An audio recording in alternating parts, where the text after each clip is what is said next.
Hello, everyone. I will just make sure I'm coming through because last time I didn't check. I wasn't. So, okay, I am coming through. Very good. All right, so I have a few things I want to mention at the top of the stream.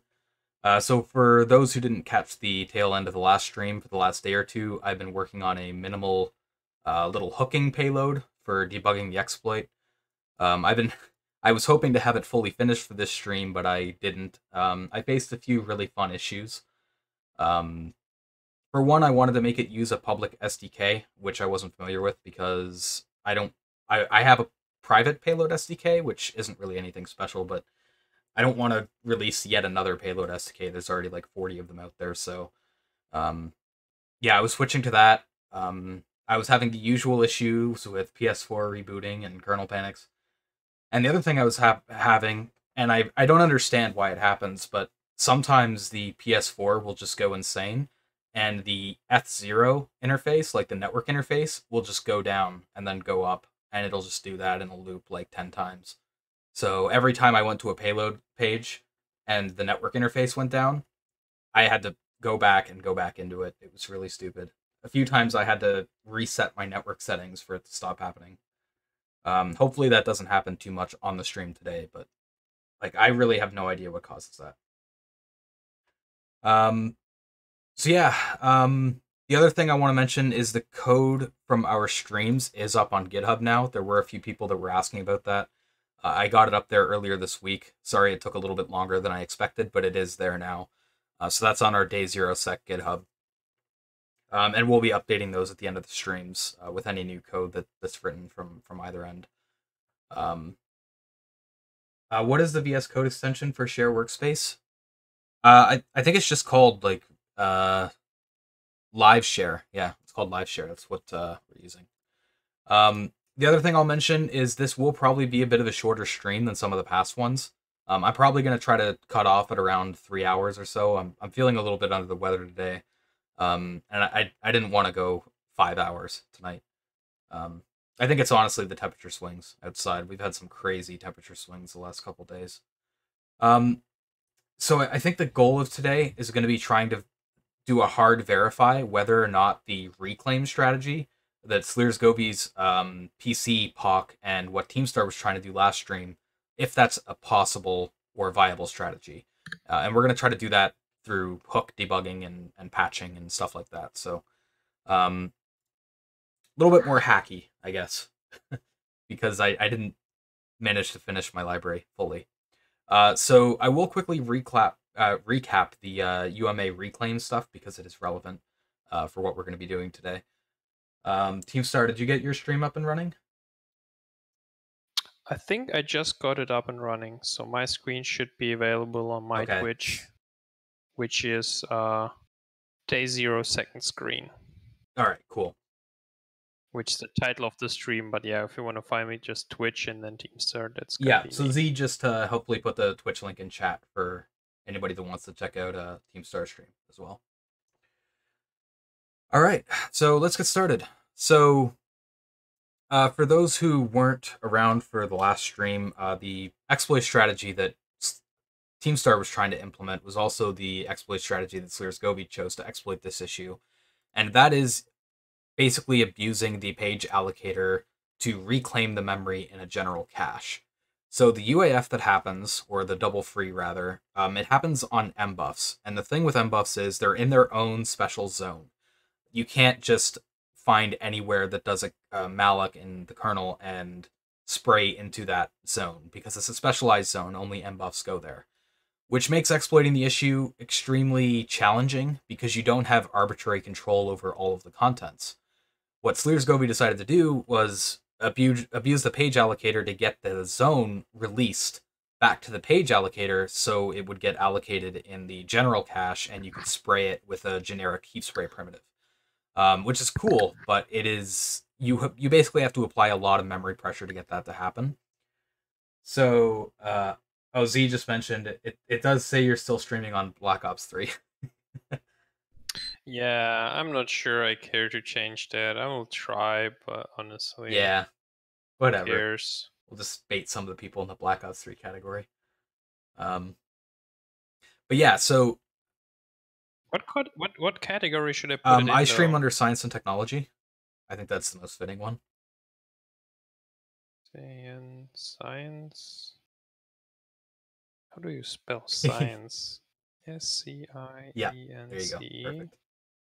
Oh yeah, there it is. So yeah, when we were looking at the page like the page reclaiming last stream. We weren't sure exactly how that worked or when it was triggered. And while I was looking at the hooking code and where we need to hook, I did find out a little bit more information on how the reclaiming works.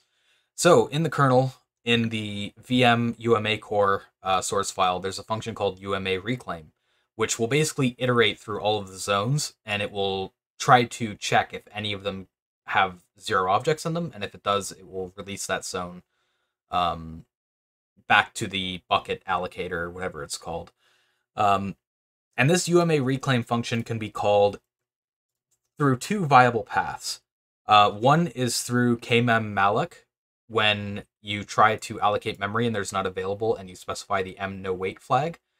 It will try to do this last-ditch effort to try to get more memory. The other way that it can be called, let me just turn on dark mode so it's a little bit easier to read, is through the... didn't jump to the line again. Is through the pageout scan function, which is called by the page daemon. This one, I'm not sure exactly what threshold needs to be required for memory usage for the pageout daemon to run this routine.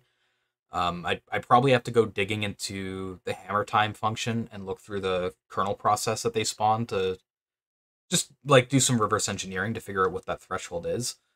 The kmem-malloc path looks the most promising, I think, for trying to trigger that condition.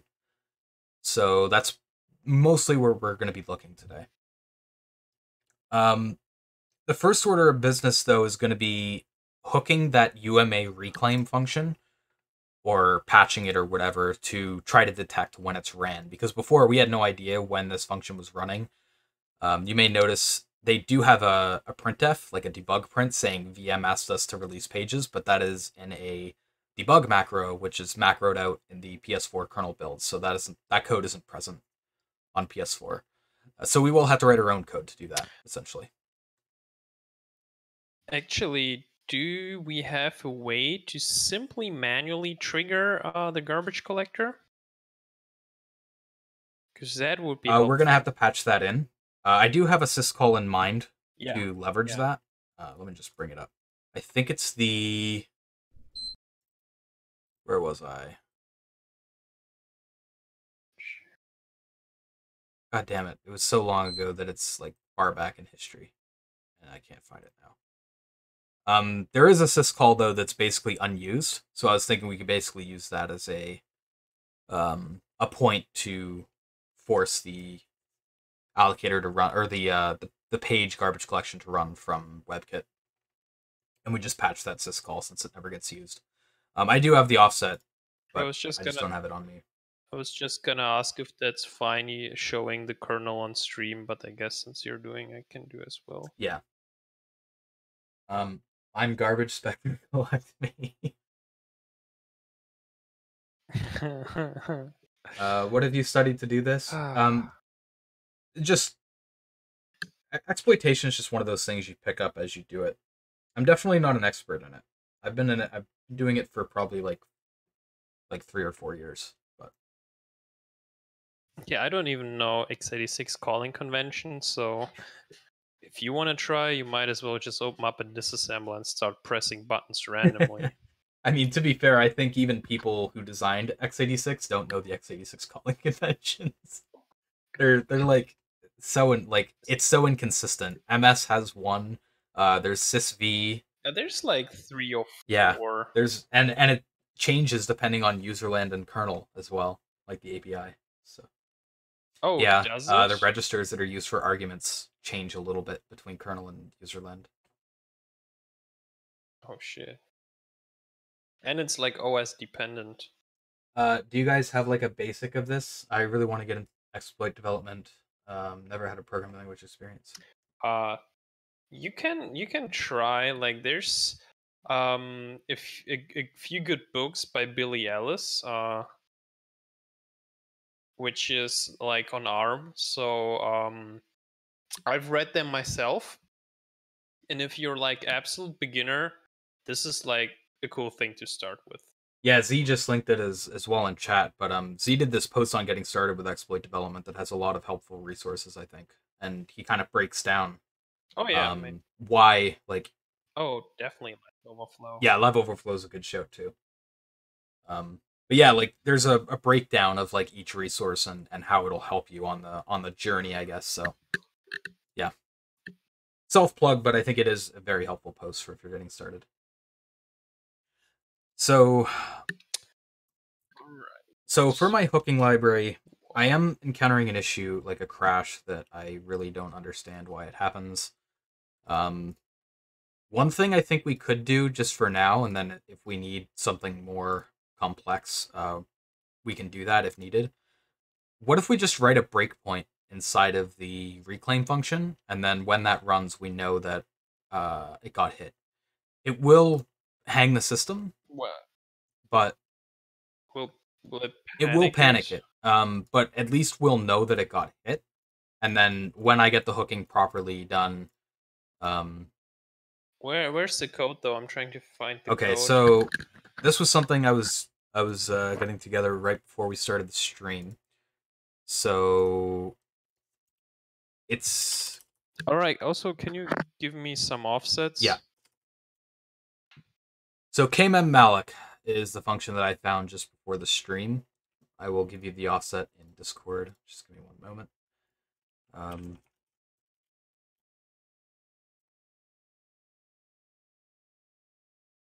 All right. So that's the kmmalloc function. I'll try to figure out how to use using IDA. Okay, I'll try to figure out how to use Ghidra. Say, is that like the file offset? Do you have a virtual address? Well, because like the kernel I have dumped is ASLR'd, so I always go off offsets. Oh, I've your dump. Oh, do you? Okay, right. I've your dump. I think so. Yeah, let's I can try give you that. an actual address.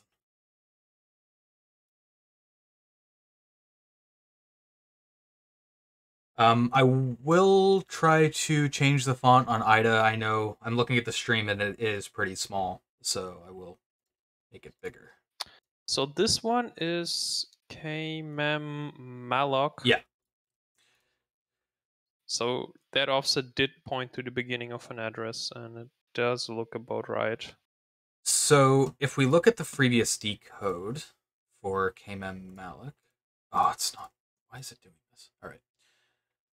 UMA reclaim is called at almost the top of the for loop that runs 8 times. It runs the event handler invoke, and then it calls UMA reclaim. So this is the loop, I'm assuming. I'm just going to go to the bottom just to see. Compare EAX8. Yep, this is the loop. Shit. I still need to analyze the kernel. All right, this will take forever. What are you using, sir? Are you using Ghidra? Oh boy, Yeah. You're going to be here till tomorrow analyzing the kernel. Oh yes. I'm already sweating because my laptop is like heating up the room.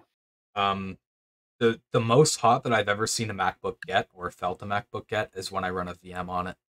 I could fry eggs on it, I think, when I spin up a VM on a Mac.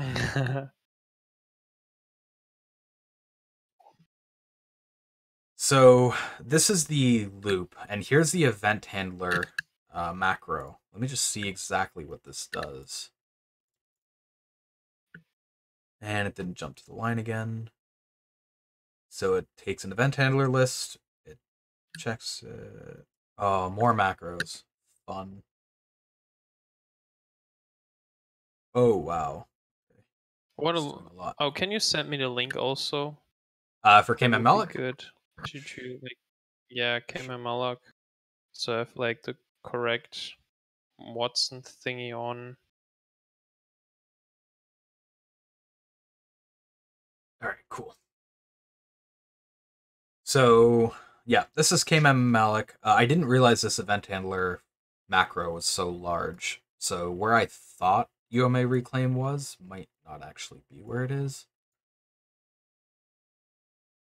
So this is one thing I wanted to try to do before the stream as well, and I didn't have time, so we're doing it on stream, which is fine. I don't mind doing some reversing on stream. It's just maybe a little bit boring, I guess, when you're talking about exploit dev. kmmalloc. Okay.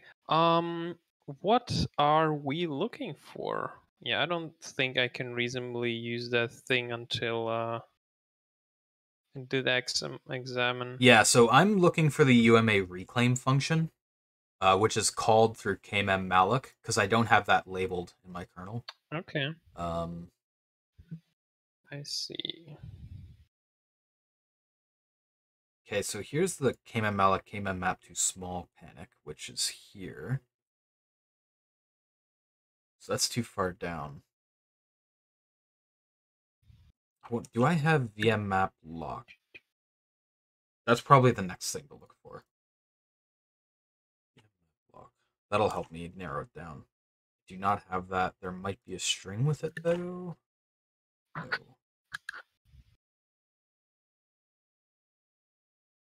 So we're looking for 284.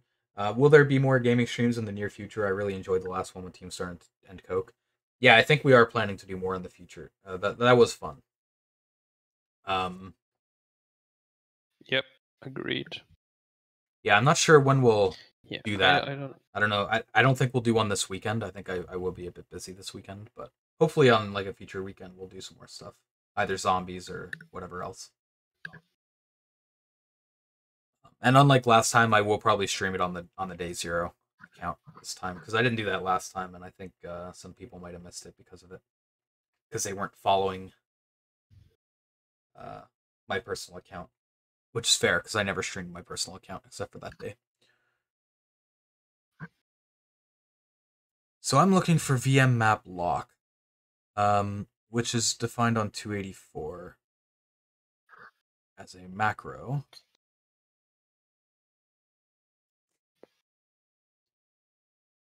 Oh, it's a mutex lock, basically. Ooh, that's not going to be easy to find.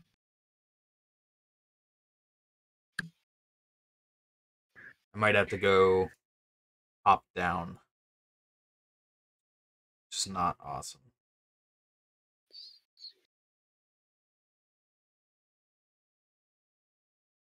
Okay, so that's if I is 8.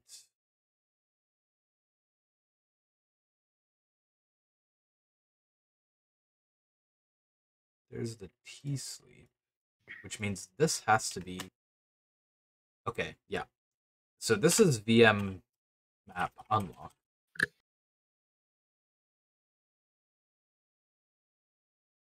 VM map find space is the next thing, which is probably this. Yeah. Perfect.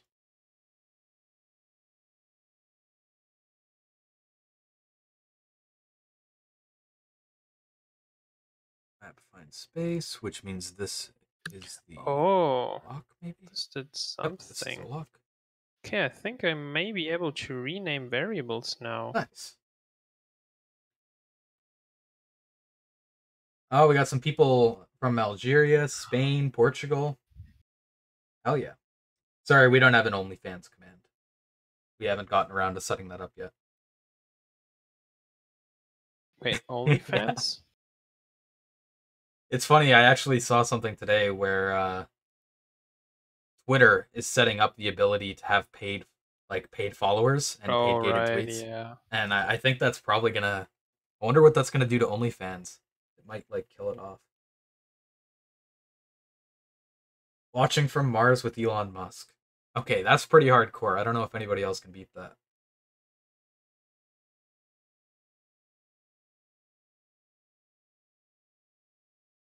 How sad if they manage to do a hack, they will not share it since the objective that live is scientific and learning. I mean, the reason we're streaming it live is for the educational purposes. If we do finish it, like we will probably release it, but that's not like the main intent of doing the streams. Oh yeah, there was this one weirdo on Twitter who was trying to upset people online. Trying to upset people? Sorry, what?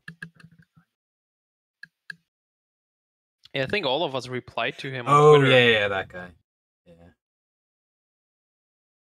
Yeah, saying he said I made $5,000 from the stream, and Z was joking with me a little bit earlier. He was saying, "So where have you been hiding all this money?"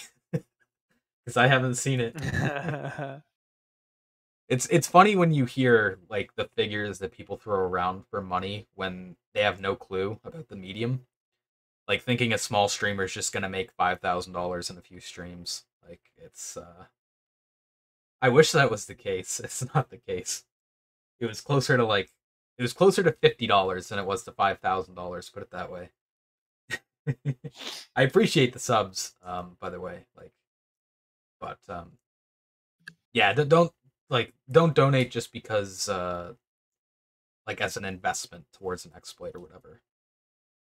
Donate because you like the streams and if you're feeling generous. That said, we did just get a sub. Imperial GII. Imperial Gi? I'm gonna say Imperial Gi. Welcome in. Thanks for the Twitch Prime.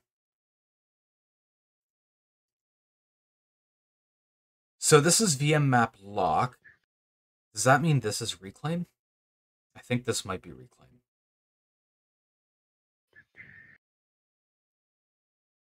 You cannot perform decompiler actions while the decompiler is busy. Thanks. We got a tier 1 sub coming in. Tommy Lee 67. Welcome in. Another champion joins the ranks. Can you tell us a little bit about the PS5 operating system? From what I understand, it's a FreeBSD 12 base that's modified. It's probably extremely similar to PS4 in terms of architecture, like the way it's laid out, the modifications they did. Like they probably kept the elf loader the same and everything. So FreeBSD 11. Oh, okay. So Flat says it's 11. Fair enough. Yeah, 12 might have been too late for their development timeline.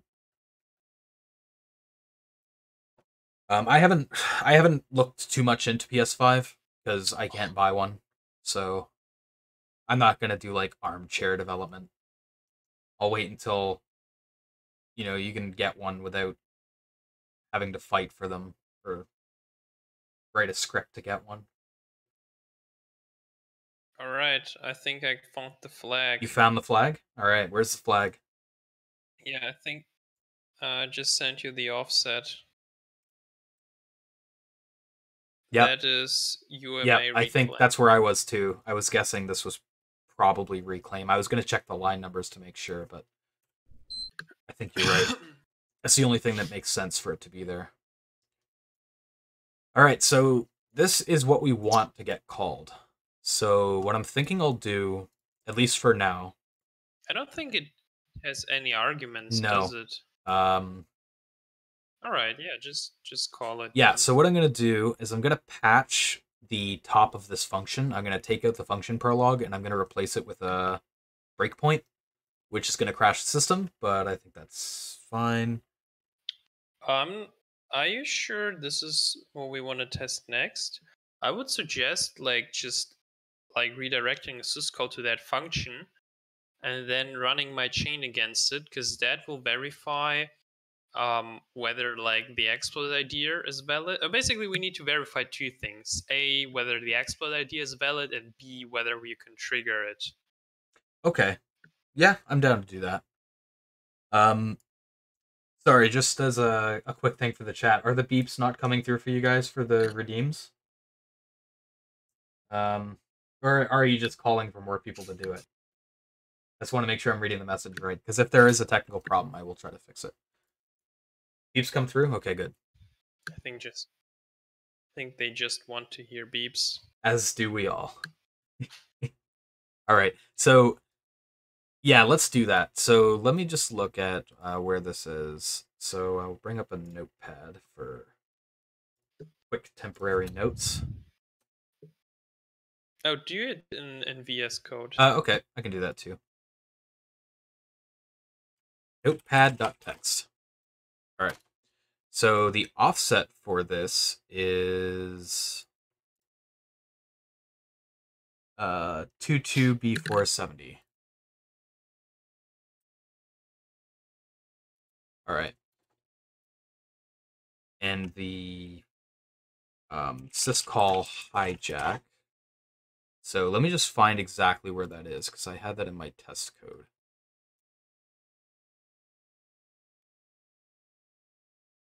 Right, okay, I overwrote sys-dynlib prepare dl close, because I remembered that the syscall was stripped out by Sony after CTERT's 1.76 kernel exploit, so I knew it was a syscall that wasn't being used, so let's smash that one.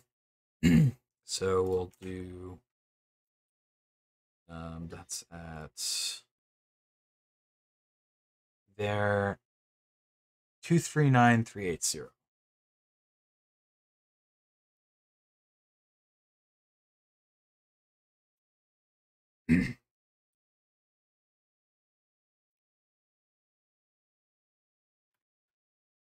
So what we're going to need is a jump instruction that takes us from DL close to reclaim. So this is further away. So we have this. Wait, you calculating the jump instruction manually? Yeah. Jesus. I mean, I could put an assembler or whatever in here, but This like what's the name of it? IDA. But does IDA not allow you to assemble instructions? it does, but it's really crappy. I find it extremely unreliable, so I don't really use it. Funnily enough, these are pretty close together. Apparently, I'm getting like Xerox DF10 as a difference, so that's not too bad. So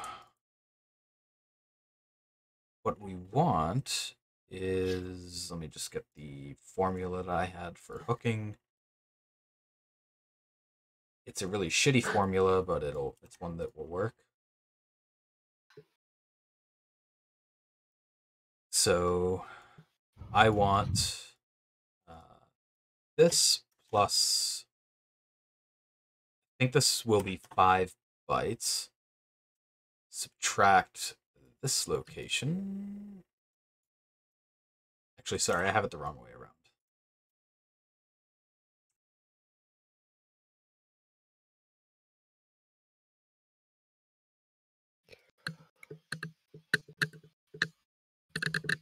Yeah, so this should be right, I think.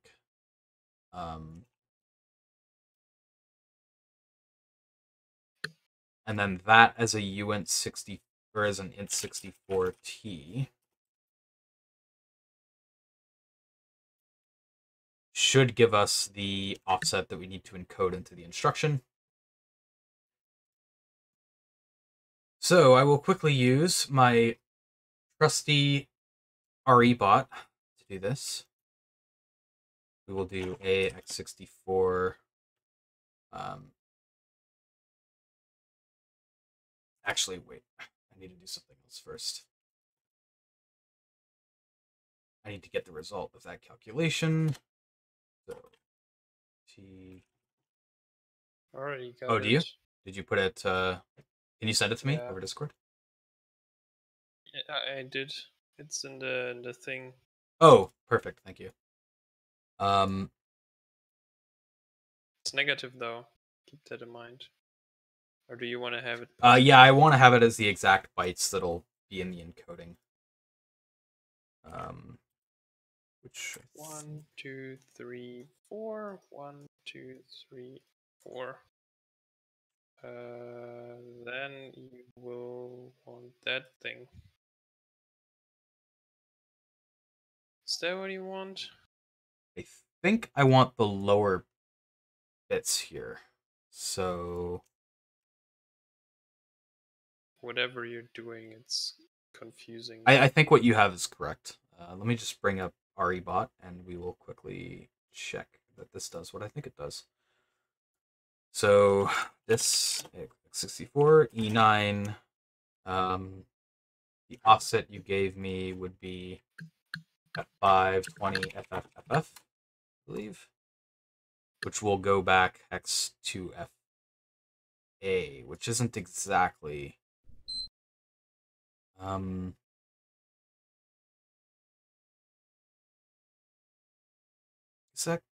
correct? Just trying to think. Let's try it. We'll put that in there and then we'll adjust if we need to. This is wow.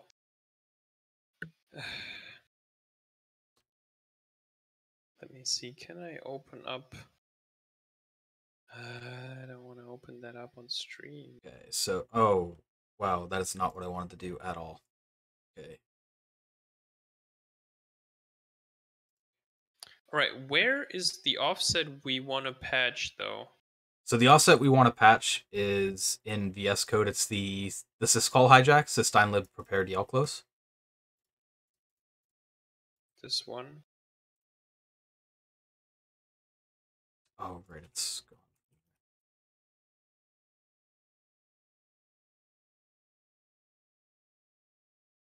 Is that like a data address? When I was messing with it earlier, it undefined or it took it out of the function window. So I think it redefined it as a data address. No, because I don't have like. Oh, in yours it won't be. In yours it'll be a function because you have an unmodified binary. So what I want to check here is E9. Here's my other opcodes. I hate Java so much. How do I use Ghidra? Data, can I undefine this? Okay, we were very close. Oh, I can. Need to add. Yeah, because the RIP relative jumping is relative to the end of the instruction. So since this is 5 bytes, I need to add 5, I think. So we will make it a x64. F, I think, is the direction we want to go. So we need to change the second byte to FA.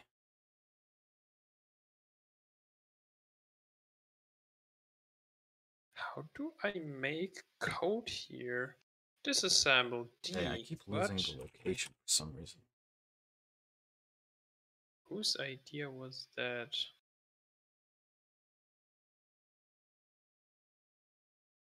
Did I go the wrong direction? God damn it. D for disassemble. Tell tihmstar. Yeah, but it doesn't do shit. Maybe because it's still analyzing. For those who are mentioning like drop frames and stuff, I do have some drop frames streaming, so it might not be your end. It might have just been my end temporarily cutting out. Is your segment permission set properly? It has to be .text. So maybe your segment permissions are set to read write or something. Yeah. Like mine? Oh Jesus. I think maybe I don't even know. How is that a thing? Yeah, I'll just let Ghidra finish like analyzing, which will take forever. I just hoped I can like do patch instruction.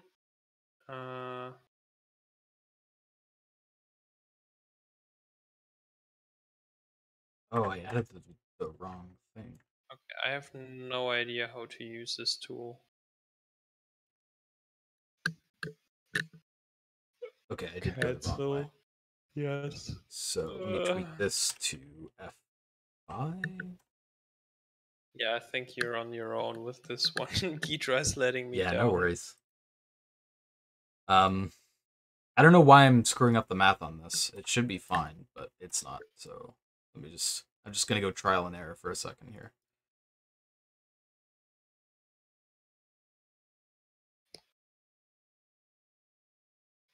Actually, let me try something.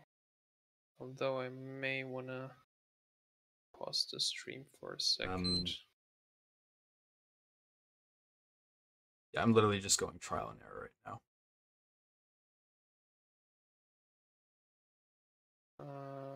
Oh, okay. This is. There we go. I got it. It took me a few minutes. figured it out. So it when I did it at night, I went to jump UMA reclaim, so we're good. I hate RIP relative addressing. It's cool because of how it works, but it's also annoying when you're trying to manually patch and hook. Sorry, I did miss chat for a few minutes while I was trying to focus there, so I will catch up. So wait, where do you want to jump to? So now I've made it so Die and Live Prepare DL Close jumps to UMA Reclaim.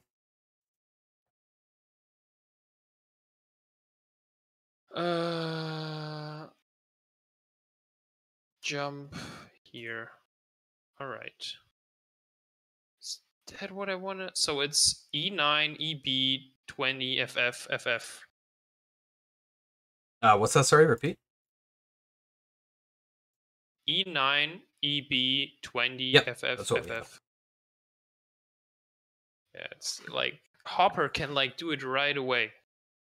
Oh, is that that's the free disassembler, right? It's not free. You can use a 30-minute Oh, trial. I thought it was free. Okay. No, but it costs like $100, so it's totally reasonable. Ostrelsky has a loader, I think, that fixes the dumps. Oh yeah, there has been some work done on the IDA loaders for sure. Diffuse? Yeah, that's what I was basically doing with REBot. REBot uses the capstone and keystone libraries just like Diffuse does. But I can access it right in Discord. I love REBot. It's like my favorite creation ever. I'm very proud. Even though Keystone lets me down and crashes on certain PPC instructions that people like to abuse to DOS the bot.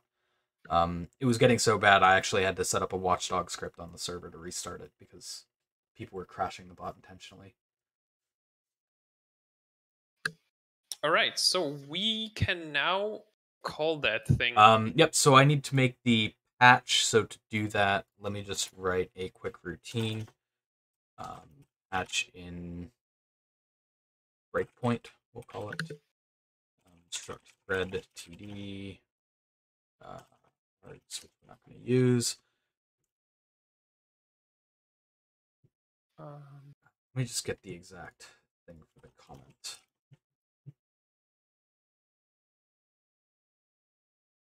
Okay. So, we will need to disable write protection,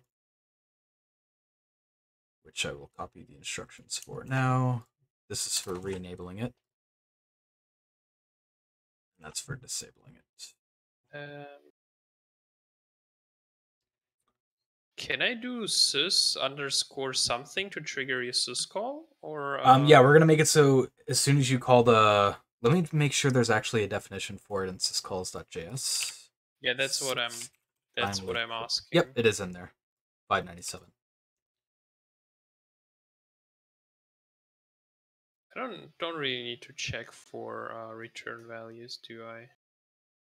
No, you shouldn't be able to, or you should. Oh, can you show it one more time? I kind of missed it. Oh, sorry. In syscalls.js. Yeah. Yeah.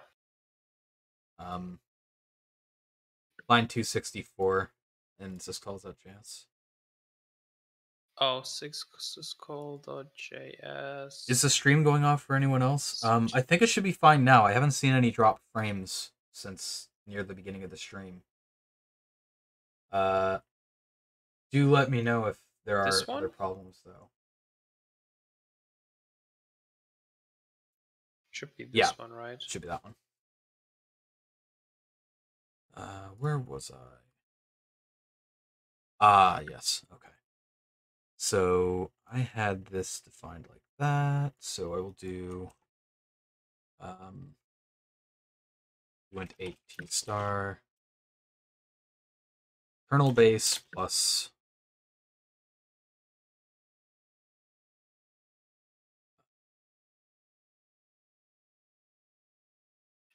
okay, so right. Okay. 64T, and then we'll need that offset. So that was at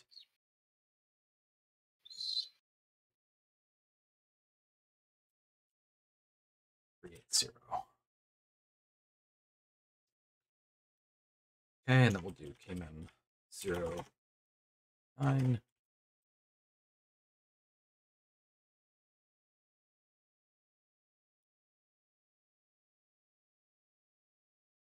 Alright, I don't quite remember what I was doing, but I think this one should do the trick. Alright, so I'm just going to basically copy out or comment out all that shit. And we're going to kexec patch in breakpoint. Okay, so what this should do is disable write protection, patch in our jump. Actually, I will add in one more thing. Let's do a C3, a ret, because otherwise it would have just kept on going and crashed. So yeah, that should patch in the jump and then do the return. Wait. Or actually, no, the jump will return actually when it goes through the call, because it's not a call instruction. Yeah, it's not a call. I'll leave it there anyway. So no harm. That's unnecessary. Yeah, that should be everything. So, am I in a clean kernel state? Did we crash anywhere in the log? I don't think we did. I think we're in a clean kernel state. So, I will quickly run this payload. Oh shit, C is clear. Whose idea was that? What's that? The key bindings for Ghidra are so I know. weird. They've screwed me too when I was using Ghidra for a little bit.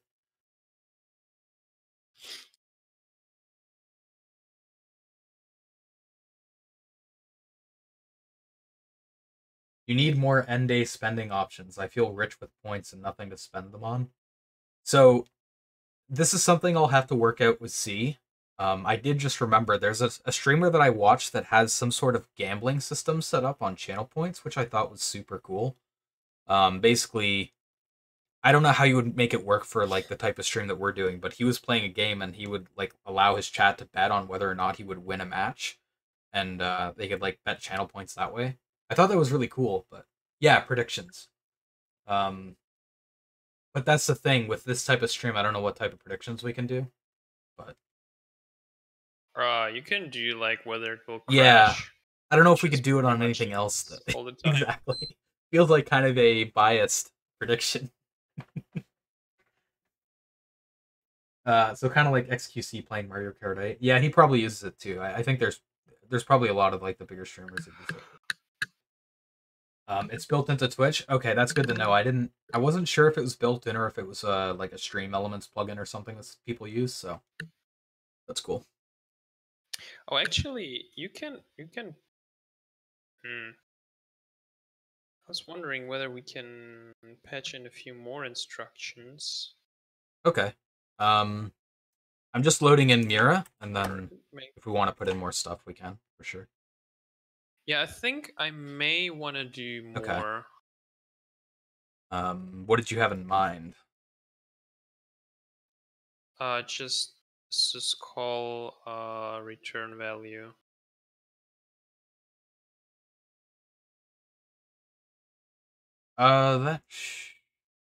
You should get that for free, I think. Right. Well, I don't think that particular function returns anything useful. Oh, I see. What do you want to make it return? Do you want it to return like just a static value to make sure it's working, like hex 1337 or something? Yeah. Okay. Yeah. I will give you the bytes to patch in, because otherwise it will just take. Oh, I have REBot open, so it's all good. We'll just do move REX 337. Yeah, you need to change the jump instruction though.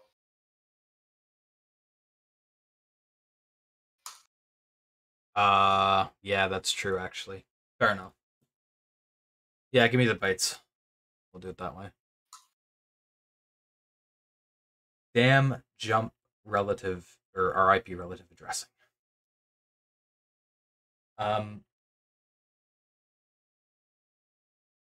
Who would actually bet on no? Yeah, I mean, that's the thing with, like, the crash. That it's one that's easy to win. the odds would be very skewed. Wait, what are you doing currently? Oh, Z is testing out the predictions. Yeah, so what we're doing currently is we're going to patch a syscall that isn't used, and we're going to make it call the UMA reclaim function to force a reclaim so that we can try to force tihmstar's exploit to work, essentially.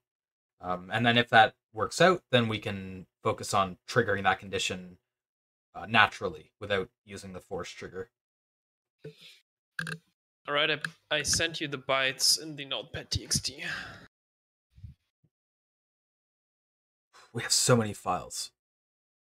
Why can't I find it? There it is. Took me a second. Okay. So that will call move AX. Okay, awesome. So let's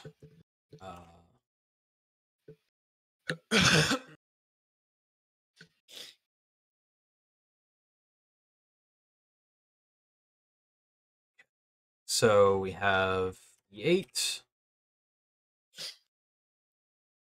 ED 20.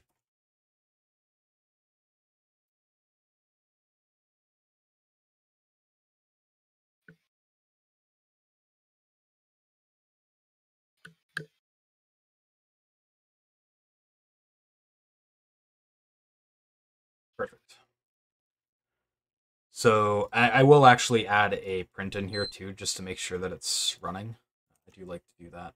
I will have to resolve that, so I'll copy that code over as well.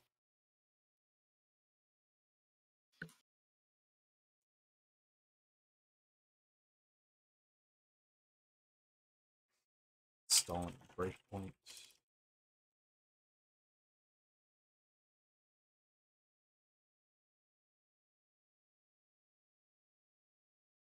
Okay. All right, let's go ahead and run that payload. Make it, and I'm just gonna back out so I can run it. This should do something, I guess. We should see the print in the log from the function I'm kexecing. Let's make it again, just to make sure. Oh, I was like preparing my exploit. Oh, okay. All right, do we have it in the log? Installing breakpoint kernel base. Okay. Well, we didn't crash, so that's a good sign. All right. I think we have it installed. Yeah. I just need to reroute my server so it goes from the payload loader to our test setup. So how I did that was I just type like that, and I will restart the server as well. Okay. Let me know when you're ready to test the exploit, and we'll give it a go. I need to copy it into something. userland.js. Set the file. Yeah, that's our scratch file.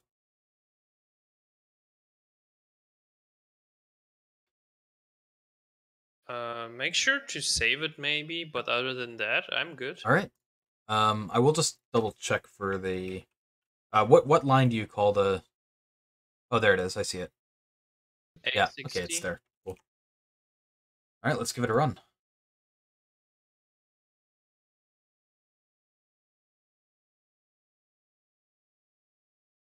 Oh. Oops. I forgot. I did change the index. No, I changed the index for other testing.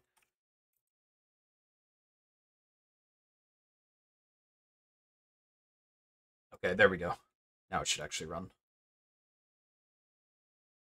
Okay, yep, we have it going, so let's give it a shot.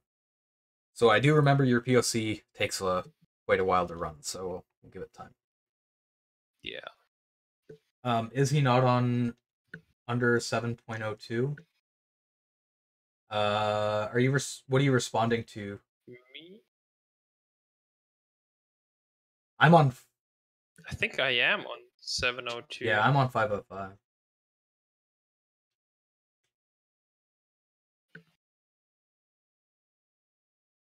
All the options on debug settings are from Orbis itself or from Henmira. Orbis has the debug menu built in. It's just not exposed to people usually. What Mira or Hen does is it makes the necessary kernel patches to expose that debug menu and make it work. It doesn't actually create the debug menu though. That's already on the system. Is this an exploit for the Atari 2600? Definitely. Retro Gamer 74 rating in with a party of 53. Welcome in, everybody. What were you guys up to?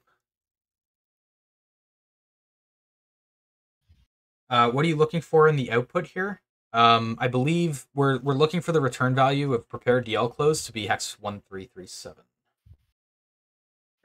And ideally for a kernel Yeah, panic. ideally for the POC to crash.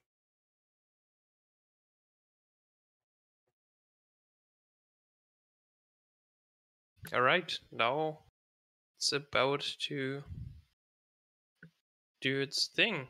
Hey, Retro Gamer, what's up? Error invalid syscall. Oop.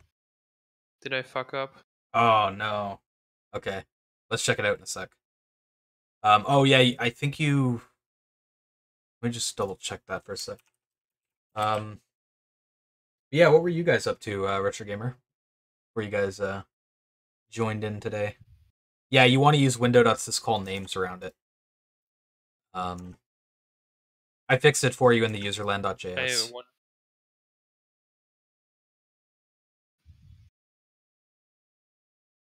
What? Yeah.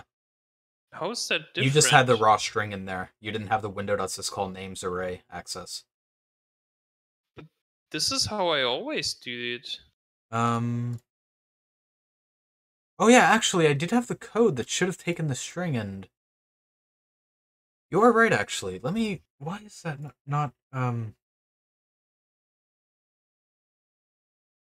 sys.dynlib prepare DL close. That string should match what you had. Right? Is there a typo, maybe? It does. I did check it.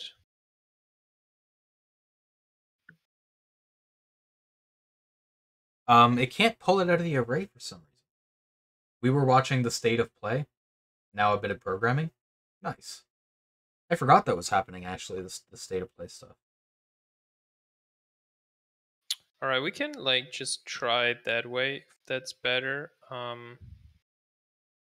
Let's move this up to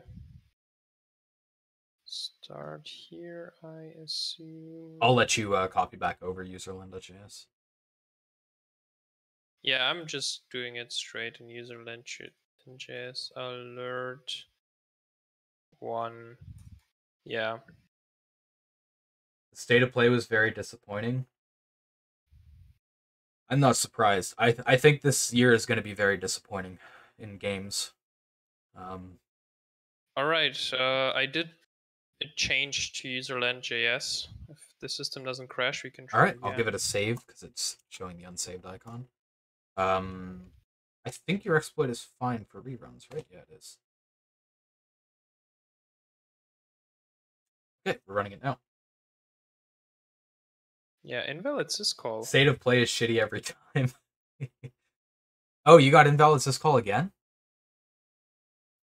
Yeah. Line 679. I'm wondering if this is WebKit breaking. Because there's no way in hell that should be failing.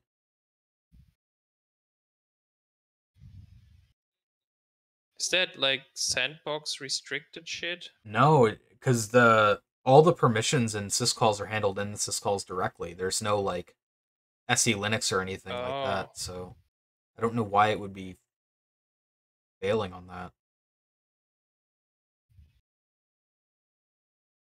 But that's the way I'm supposed to call Yeah, it, right? that should be fine. And you're specifying the number directly, so I like that fail condition shouldn't be happening. Yeah, let's try again for no reason. Alright, let's give it a save.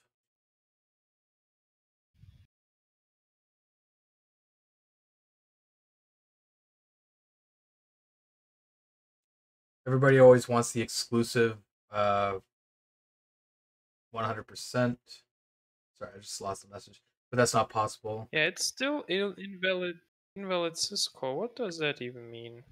So it's something I had set up in userland.js for in the syscall routine, but it should only call it.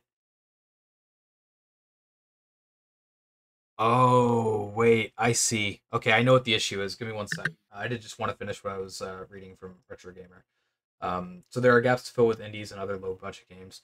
I mean, yeah, that's fair enough. So yeah, the problem with the syscall is the way it works is it calls the uh, wrapper in libkernel, and a wrapper doesn't exist for that function. I forgot that that's how we had to do it, because Sony added a mitigation where you can't use the syscall instruction directly from the browser. You have to use it from libkernel. So I think we do patch that out. So you should be able to make a direct syscall through like a ROP chain.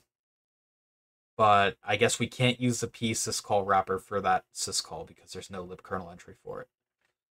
So what I would do is, let me just go down to where you had it. So what I would do is I do like, I remember what the terminology is. Wait, but the wrapper, is that like a library that Yeah, is yeah, loaded? that's in the libkernel library in userland. But can you not like jump to like the actual syscall instruction? So maybe Canine or Flats can remember. I think we tried that, but it didn't work. Broad just syscall anywhere. I mean, I think I can't remember if that's in our ROP chain in the patch. I think it is, but if it isn't, I'll add that into the payload. But yeah, I think what we'll do here is we'll just do the direct syscall invocation because I think it should work. So we'll do dl close chain equals new. What's the name of this? It checks stack. Well, what does it check stack Oh, for? that's right. Yeah, it checks your stack pointer, and if it's not inside of. Yeah. Well, set it manually then. What's the deal? Right? What do you mean set it manually? Sorry. Set the stack? Well, I mean, yeah, you can just set up the stack register and then jump to a syscall instruction, and then when it checks the stack thing, it will like what does the handler look like? I haven't seen it. I haven't gone looking The for it. wrapper. Um, But basically, if it checks the stack, like jump to the actual instruction, um, or make sure like the stack goes back to the wrapper and then returns from the wrapper. You know what I'm saying? Oh, RIP should be inside libkernel text or something. Well, yeah, that's easy enough. Well, we can just like misalign the jump. Do you have a dump of the I do. libkernel thing? I could send that to you now. That would be great. Reverse engineering. Not sure if I have it. I do have it for 5.05. Okay. It is an SPRX file, so I don't know how Ghidra will handle that. I've never actually tried putting that into Ghidra.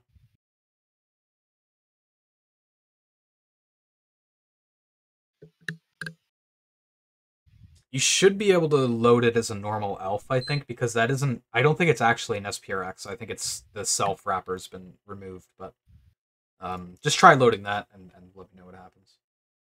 Kernel check stack inside AMD 64 syscall. Okay, so it does do it directly in the syscall handler. Would you like to analyze? Oh, shit, I have so many windows open. I have 2 windows of Ghidra. That will surely blow up my system, right?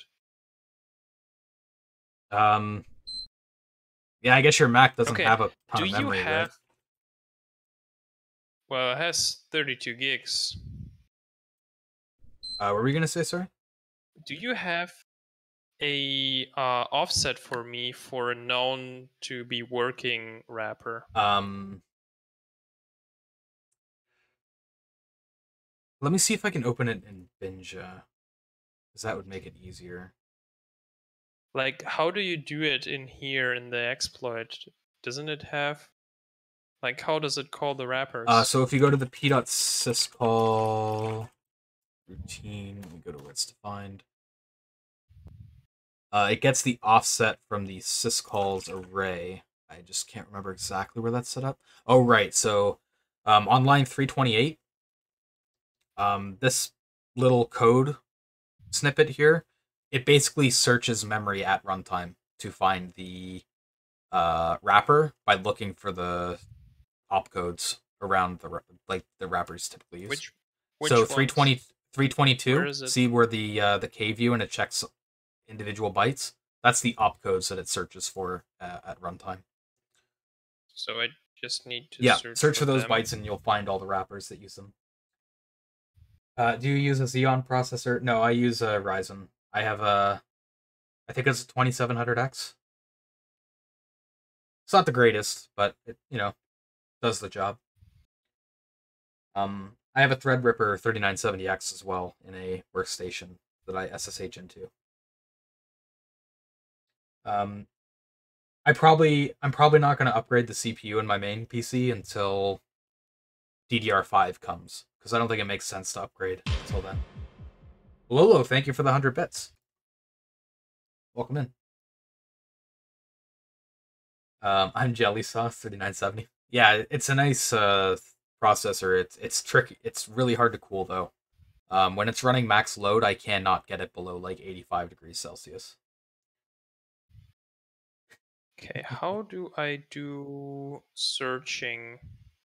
Inside of Ghidra, I do not know. Yeah.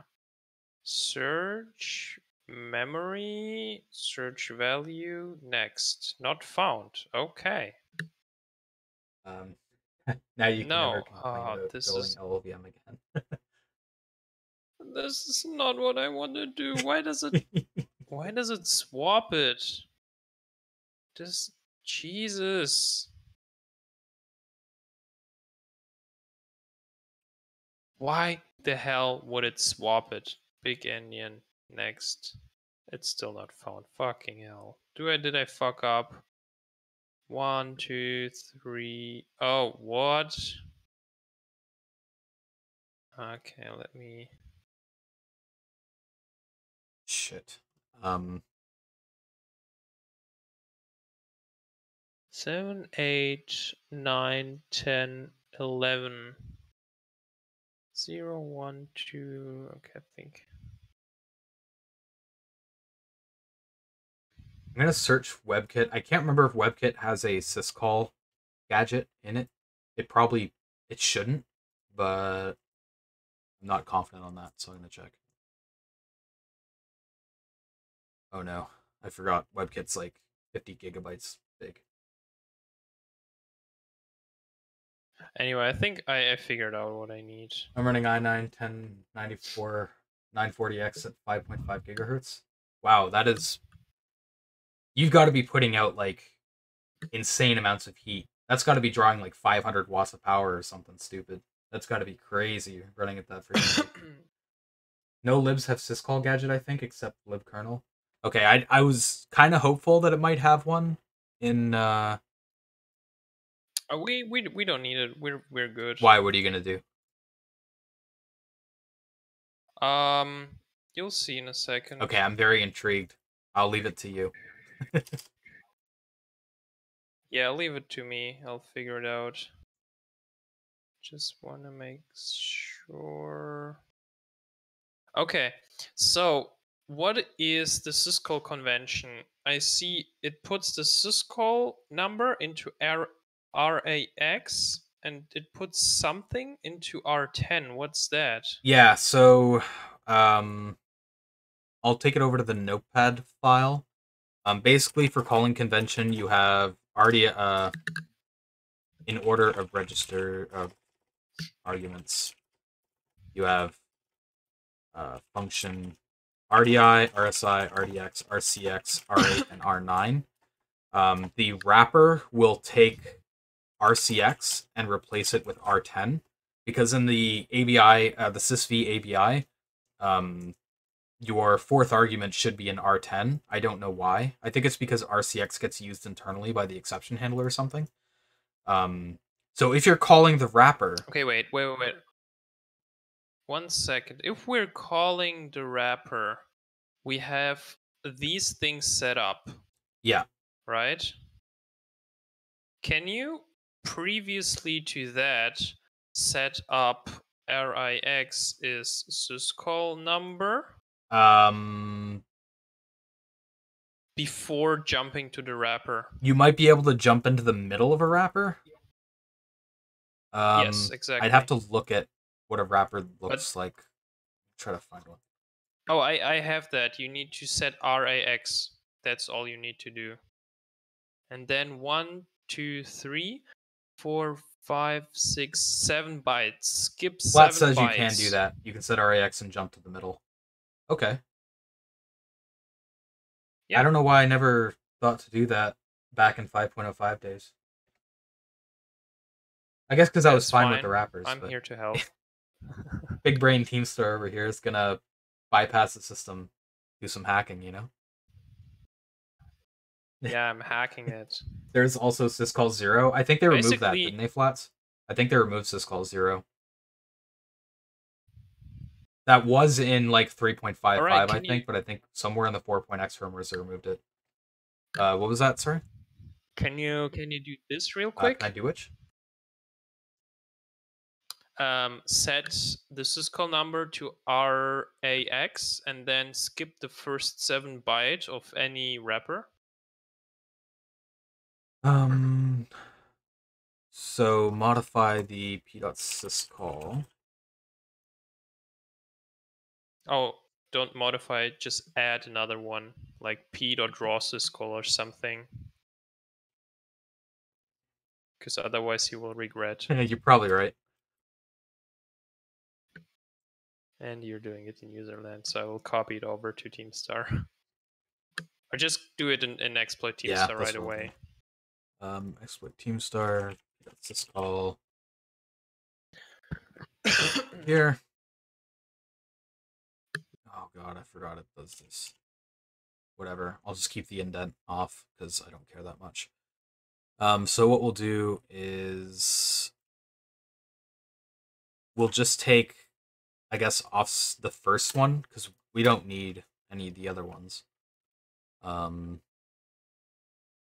then we'll return p.fcall off.add32 7. And then all of these, but before that we have to do how did I set up the key.primitive? Let me think about this for a second. Did I make it so that you can write directly into a register? No, I didn't. I'd have to set up a new function. Unknown Being, thank you for the Twitch Prime.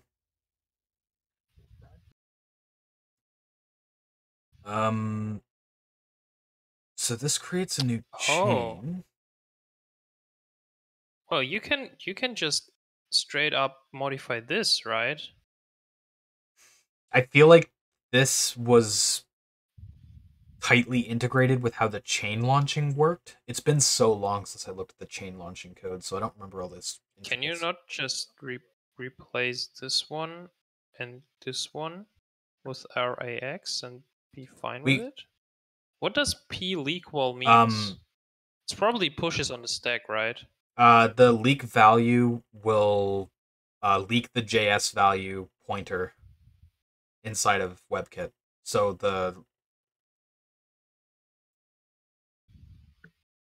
it'll leak the literal value. Basically, I'm saying, can you do this? Well, I think you'd want to do this.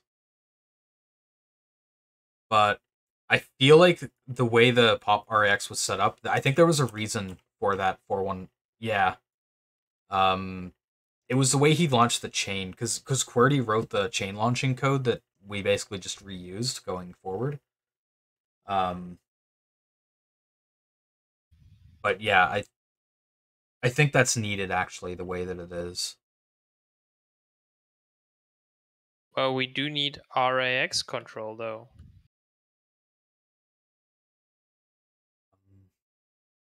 But one way is we try this. If that doesn't work, we need to figure out another way to set RAX. Okay, yeah, we can try popping like RAX directly into it, but I have a feeling it's not going to work. Yeah, you should probably fix it here too. All right, so is this apply? This should be good to go to copy into user.js, right? I think. Not yet. What's fcall? p.syscall. Can you just use syscall, which exists in libkernel as a wrapper and not used by modules? I can't think of any off the top of my head, Flats. There probably are some, but I just can't think of what they are. I think named object is used internally. The performance counters might not be, but I don't know if that exists in the libkernel wrapper either.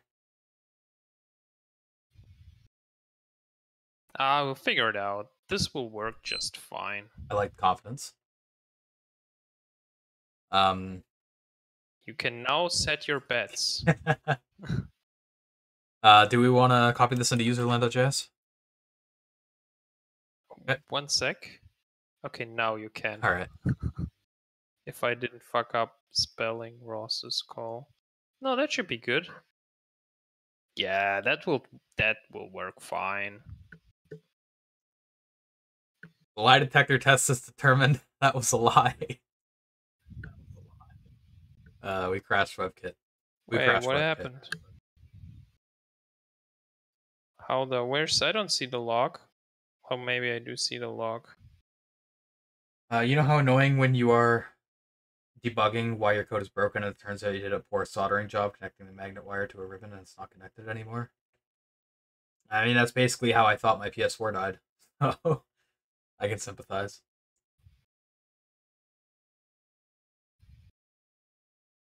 Alright, so you're saying we cannot just pop that thing there. Yeah. We could look for another libkernel wrapper that's unused.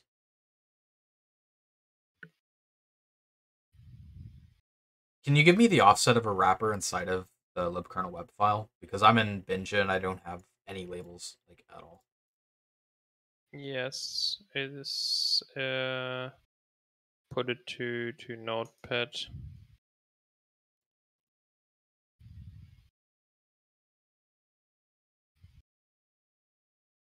Is it the 29720? I think so, yeah.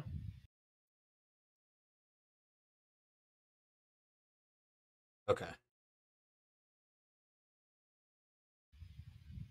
So, right. Okay. Pop RAX. What syscalls wouldn't be used that could be in the libkernel web? What could Sony have missed? Maybe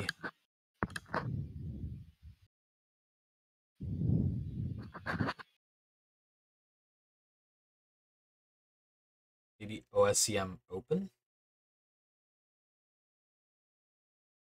One would be hex 227.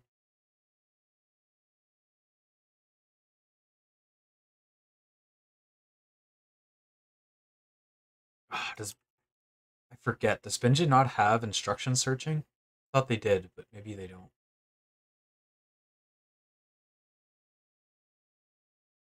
No, I guess they don't. Okay. I'll have to use.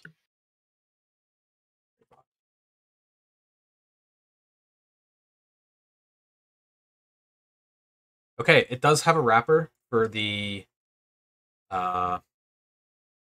OSEM open syscall. I don't know if this is actually used though. SHM open? Okay. That's one that's a good shout.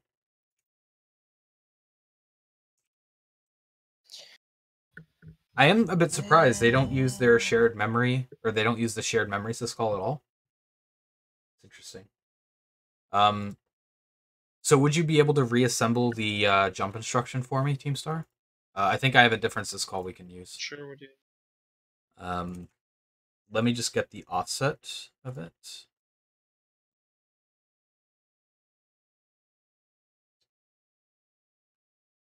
Oh, like in the kernel? So this is the new one. Yeah. It's SHM open or whatever it is. What is it again? Yeah, it is SHM open. All right, so we need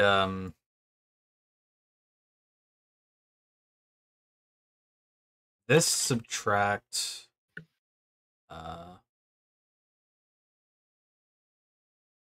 Wait, this is this SHM open.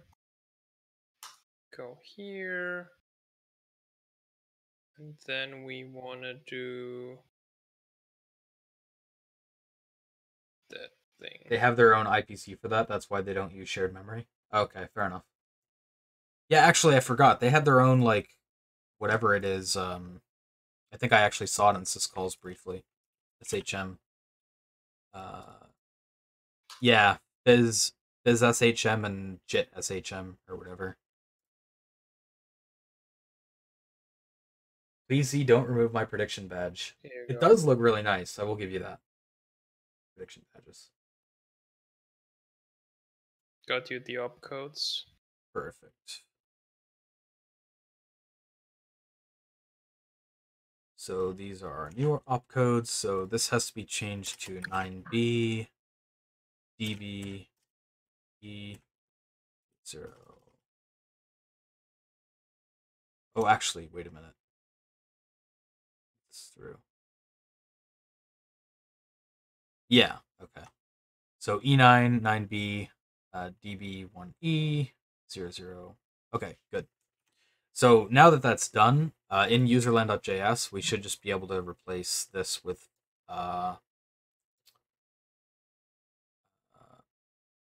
SHM open. Like that. I will test this. Oh, do the team do? I will replace it in exploit tihmstar as well.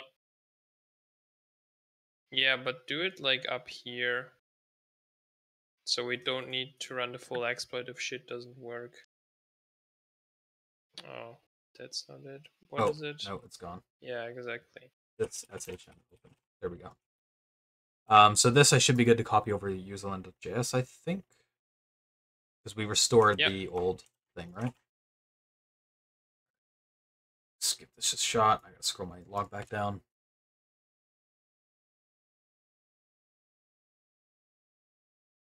Okay, we got to 1. So that means it should be working, I think. What does the log say? Did you print? Oh, calling systine loop prepared yell close. Yeah, but you didn't apply the patch, did you? The patch has been applied the whole time because I haven't rebooted the system. Or at least, oh wait, no, sorry, I didn't apply the new one. Yeah, no, I didn't. Good point. What was what was the offset of that? This was a 3D8B0. I don't know how my spaced out for a second there. Okay, cool. So we will apply the new patch and then we'll get back to it, which means I have to edit server real quick to run the payload.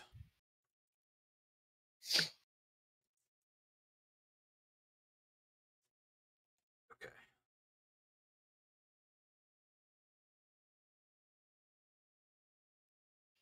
Can you also resave the userland? I just copied it over again. I can.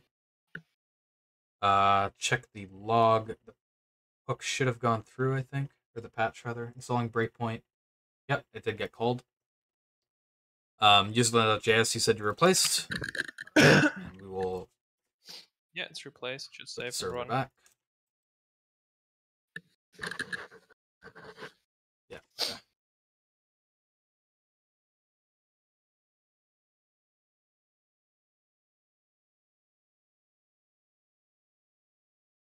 Do we crash webcam? We crashed. I think we crashed the system entirely.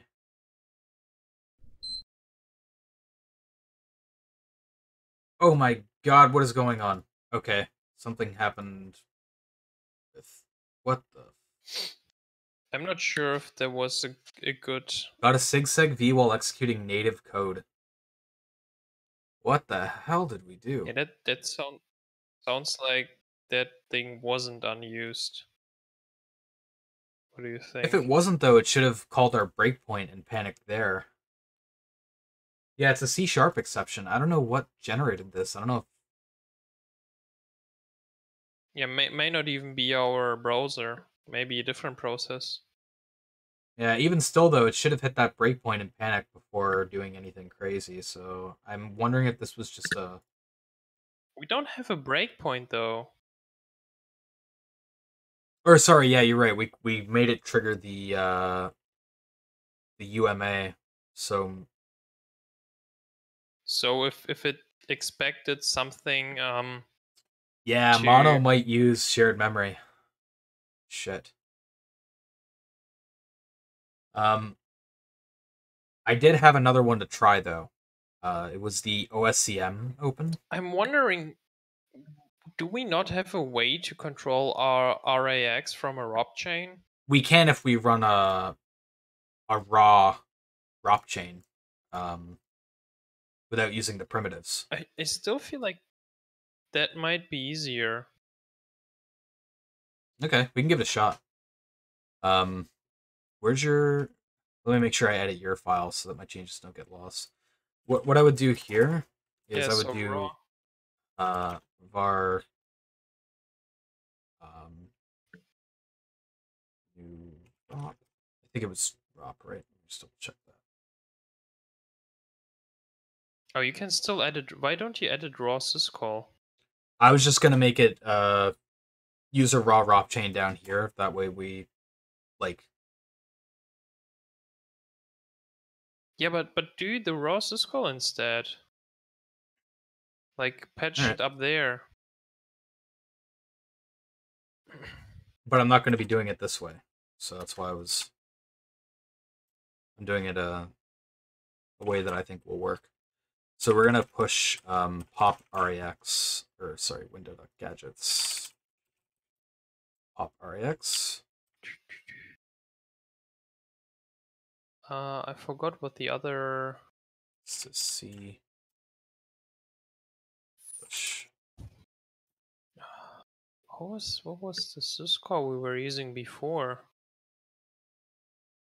Dunlib DL close? Was that it? Or And this is doing... what was the other syscall we were using? Dunlib DL close? Prepare DL close. Prepare, okay, got it.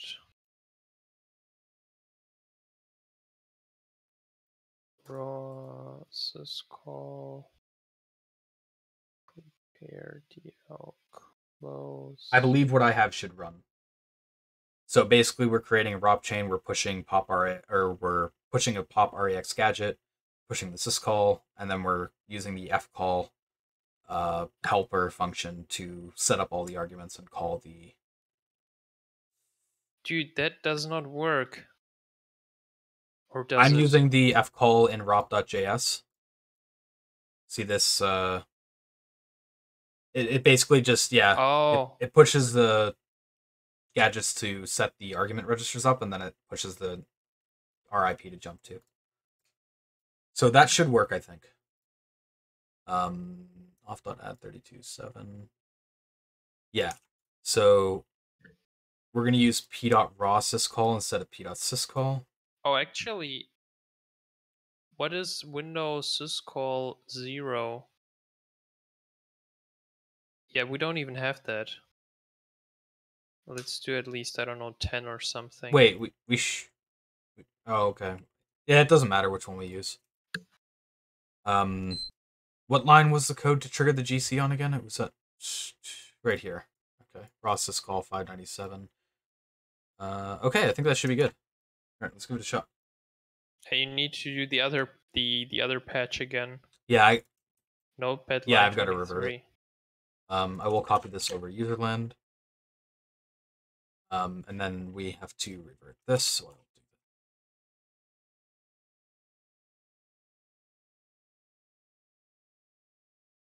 that. Okay, that's correct, right? Let me just check line 23. You said.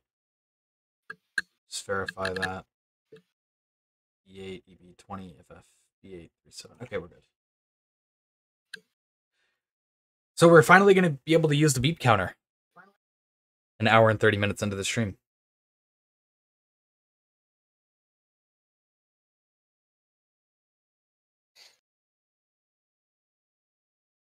I hate how long it takes to shut it down from a hang. It's like 13 seconds. It's like an exercise holding my arm up. Let's just do the beep counter. There we go.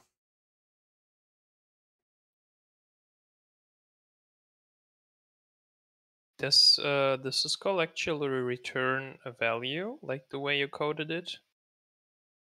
The way the patch is done, it should return the hex 1337, yeah. No, the way you're calling the syscall wrapper. Let me double check, but I think the fcall function should. Because the JavaScript function definitely does not return a value. Oh yeah, that's right. How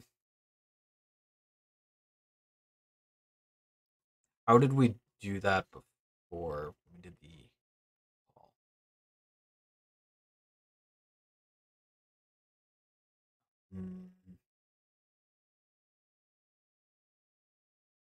Damn it. My brain is so foggy when it comes to how this weird like ROP setup worked.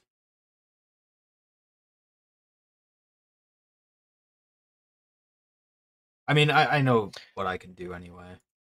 As a stopgap.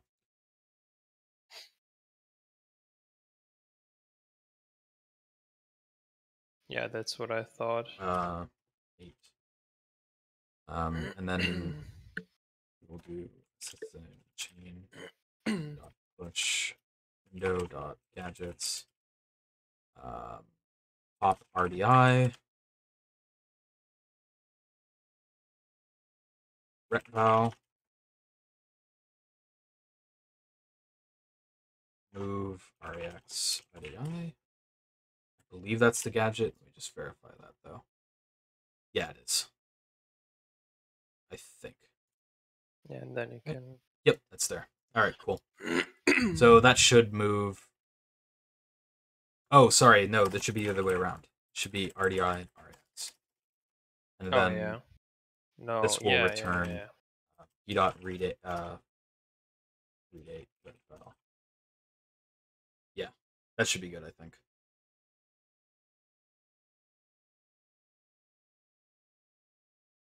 Yeah. All right. System rebooted. I think. PS4 hacking with Python. We're using JavaScript, Python, C. It's actually great assembly. We're actually using like 4 different languages technically in our exploit adventure. TXT. TXT, yeah. This I do is use Markdown for some of my notes, so we'll count that too. Is Z knowledgeable in PS4 exploiting? Yeah, we're using at least 3 different disassemblers. That's yep. We're using IDA, Binja, Ghidra. You're using Hopper too, right? So Hopper, yeah.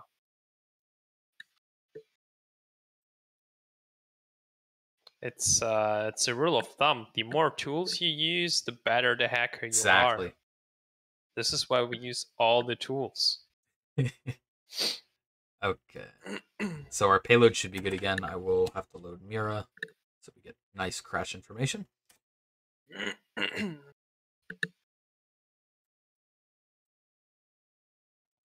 We got real hacker stuff going on right now. We got code behind 2 terminals. Got some green going on. Oh yeah, that was like colored output log. That was super fancy. Indeed. Okay, so we should our breakpoints installed. Now I restart the server. with the test path. Did you copy it to user? I think I did, but we can do it again. JS. Just make sure. All right. We'll switch back and hopefully. Did you just copy the other way around? No. No, I copied the right way. Okay. Okay, we've reached 1. Fuck.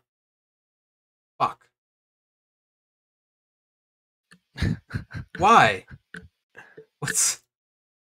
What happened? I don't know. I don't see I'm looking shit. at the ret var as the Fs. It should be the 1337. Wait, where is it though? In the kernel log, it says done sysdynlib prepare DL close with ret var equals FFF.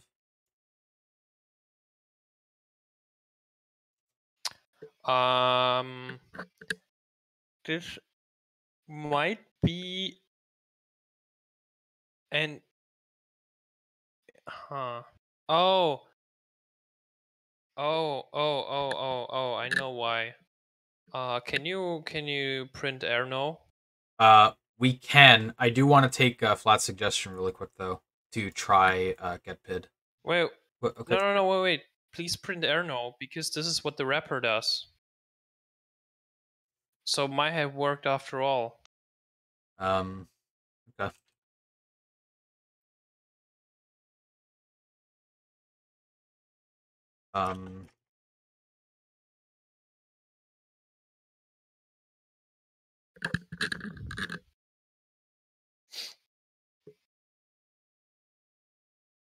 Okay, I will read Erno. Yeah. Should Try clear again. it first. That could do that too. Yeah. That should be good. Rate 8. Erno address 0. Okay, do that. Copy that over userland. All right, let's give it a test.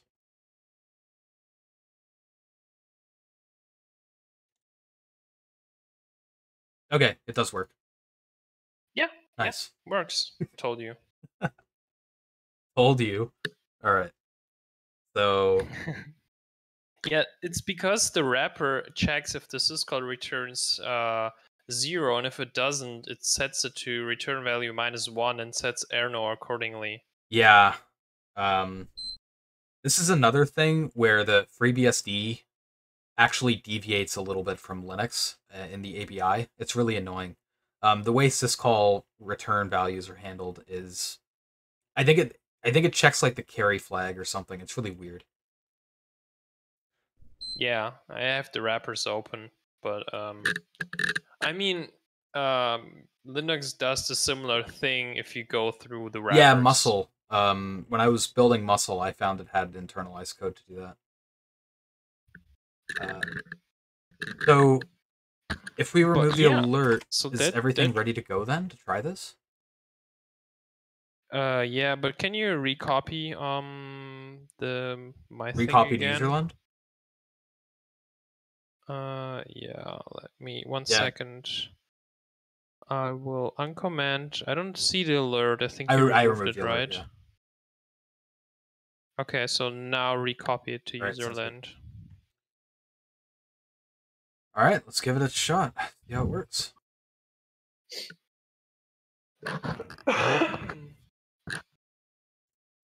So we should now hopefully have forced garbage collection on the page allocator to force tihmstar strategy to work, hopefully. So it does take a few minutes to run, so we'll let that go. I don't remember what I'm spraying. Pipes, pipe buff. What am I spraying though? Oh, I'm spraying Fs.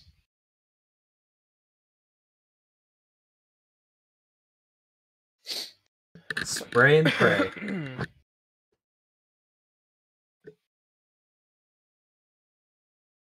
Move this over so it's a bit more legible in the log for when it hopefully panics.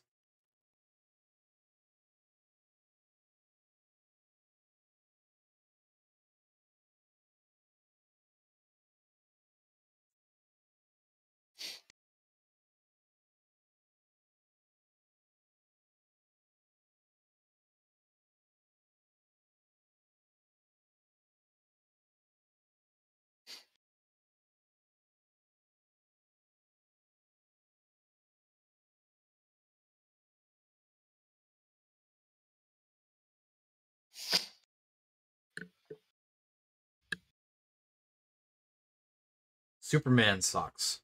Yeah, we've got a lot of dangling socks. We used to have even more.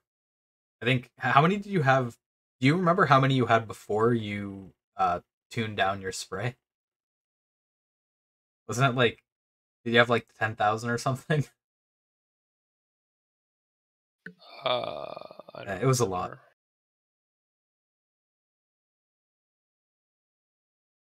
Okay, so Prepare DL Close was called. So we should hopefully be near the end of the POC. So there's more debug spray, but they should really not affect the outcome. So ideally, this is not what we expected. But on the other hand, this is a debug spray for a... Yeah, so...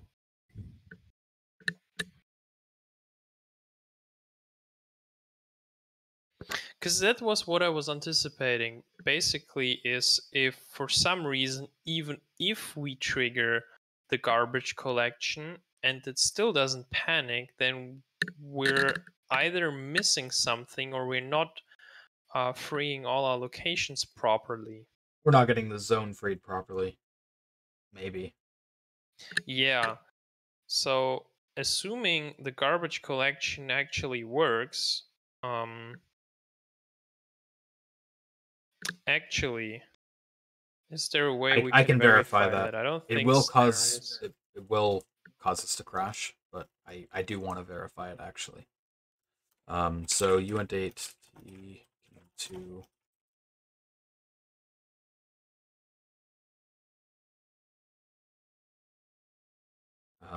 so what was the address of the UMA reclaim? Here it is. It's the very top in Notepad. tmm2 0 equals cc. We're gonna breakpoint it. So what that'll do is it'll force it. We'll force a breakpoint when we hit the UMA reclaim, just to make sure that we're actually hitting it. So I will have to restart the server yet. Shit. We crashed. Okay. So we'll take a little bit longer to run that test, but that's okay. What's wrong with using a C99 standard in C++20? What? What? Everything. I'm very confused on that question.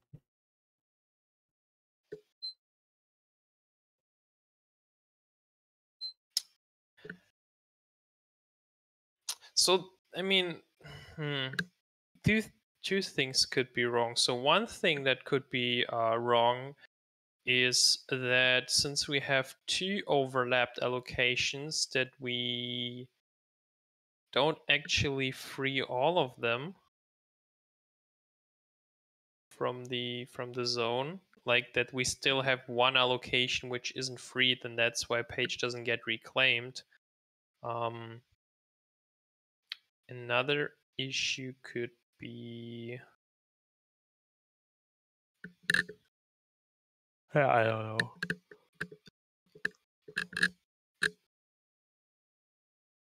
System is not ready yet to go. In the previous stream, Teamstar said that his strategy is almost done. He's on the last step. Well, we're testing his strategy right now with a forced garbage collection. If we can get that to work with the forced GC, then we're close. We just need to make sure that GC can be triggered naturally, which should hopefully be doable. I want to do heavy zone printing.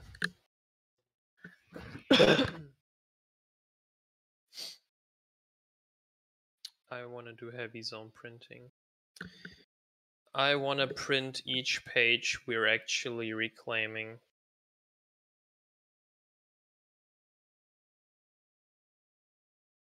In which languages are you more comfortable? We like keeping the chat in English.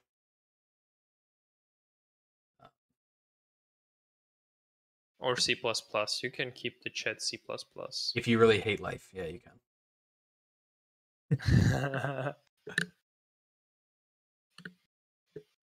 So the server is where I have to run the payload again.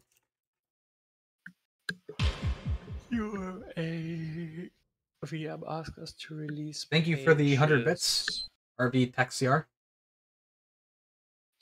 Spectre is a QBasic user. I'm actually so much of a zoomer that I'm actually not even super familiar what QBasic is. I've heard of it before, but I can't put like a mental image of it.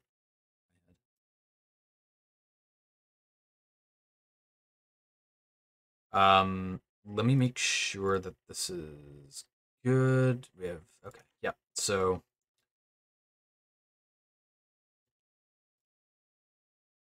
where's my map? There it is. Okay. Oh, actually, let me scroll down because it's perfect. All right. So we'll run Mira. And we will remake the hook payload. That in there. Oh, shit, actually. I gotta resend the hook payload. 1 sec.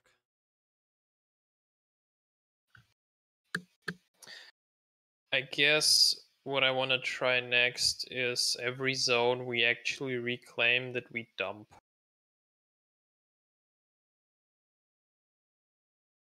What do you think? Every zone that we reclaim, we dump. We could give it a try, but I'd have to fix up my hooking library to do that properly. What about the race condition? Was that problematic? I couldn't get it to work. The problem with the race condition strategy is it is very difficult to debug a race. It's practically impossible. You just have to keep trying it and mess with timings, and it's a lot of trial and error. So, if we can get this strategy working, I think that would be ideal. We can fall back on the race if we need to, though. Oh, we got an anonymous cheer of 100 bits. Thank you. So yeah, let me set the server back so that it serves your page. Okay.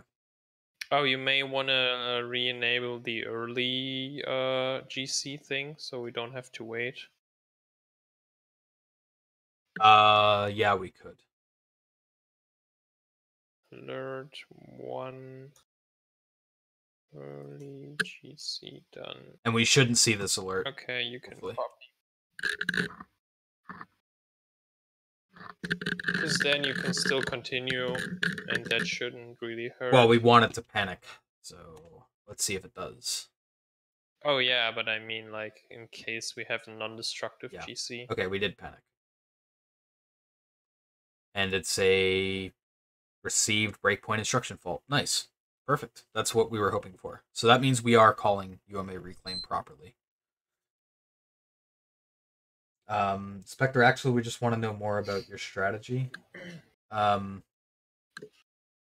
strategy we're doing right now is to try to force a page reclaim attack to hit the UAF in a more optimal way so that we can get full arbitrary control of the contents.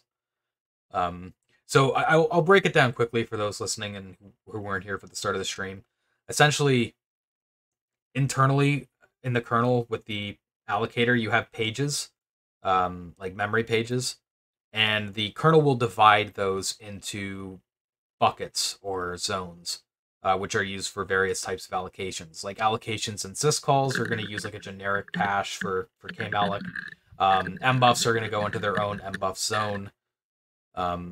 And that's basically all handled by the allocator internally. What we want to do is get a zone release so that it can be reclaimed by the general allocator so we get full control. That's what we're trying to do right now. Somebody told me to tell you something, tihmstar, but I don't know what it is. I don't know what it means, so I'm not going to say it. You can look in my chat if you...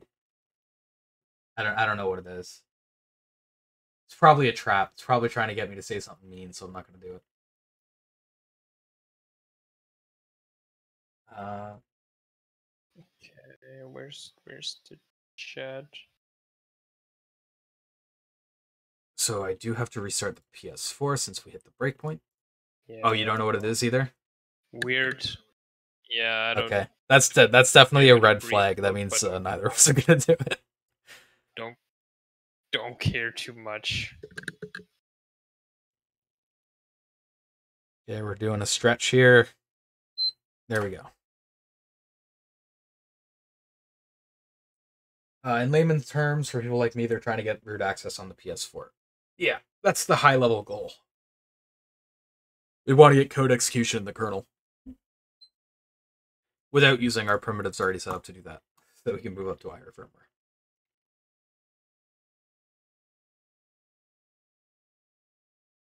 All right, so we will take a few minutes here to reboot. So what's our next strategy now that we know for sure that we're triggering the GC? So basically, I think it is a good idea to add more hooks into the UMI reclaim and dump every zone, like the contents of every page we actually reclaim. And then what we should see is like we have known content at the dangling mbuff. So what we should hopefully see is some known values which we know the dangling pointer points to. So we want to add some hooks in,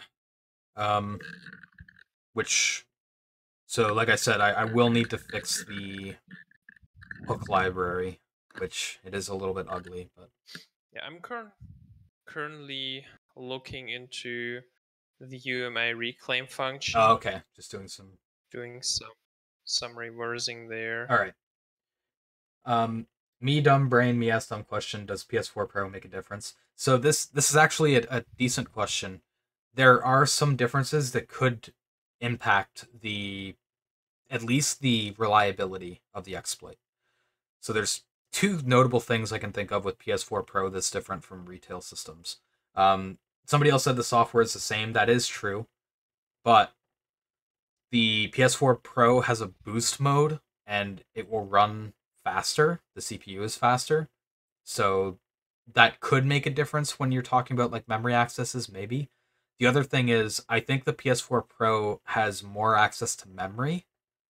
Like I think it can have 2.5 gigabytes of GPU memory instead of, I forget what the split is. I know there is a difference with the memory layout a little bit with PS4 Pro. I just don't remember the specifics of what it is. So that could present some interesting reliability changes. We won't know until we try it though. Can't the boost mode be disabled? I think it can be disabled, yeah. In the settings menu. I've never had a PS4 Pro, so this is all based on what I know and like theoretically. I haven't actually used one. So I guess the next step is to fix my hooking library so we can do more more complex debugging. So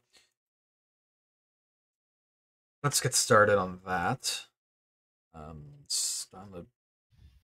Okay, this is good. This is what I wanted. Let me just make sure that everything else is good. Okay. So let me just get the crash that I was getting so that I know where to begin. It's been a few hours since I looked at this and where we were looking at other stuff. I don't remember exactly what my issue was, so let me just rebuild it. I can switch the server over to our payload loader for a while, I think. So let's restart that.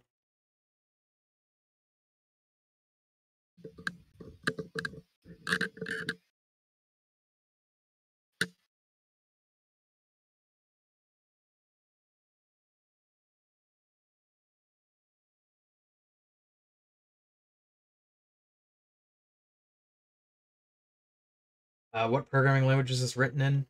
Yeah, we're using multiple. We're using right now. I'm primarily in C. But we're also working with JavaScript. bit of Python, assembly, since we're doing low-level stuff. So we're all over the place.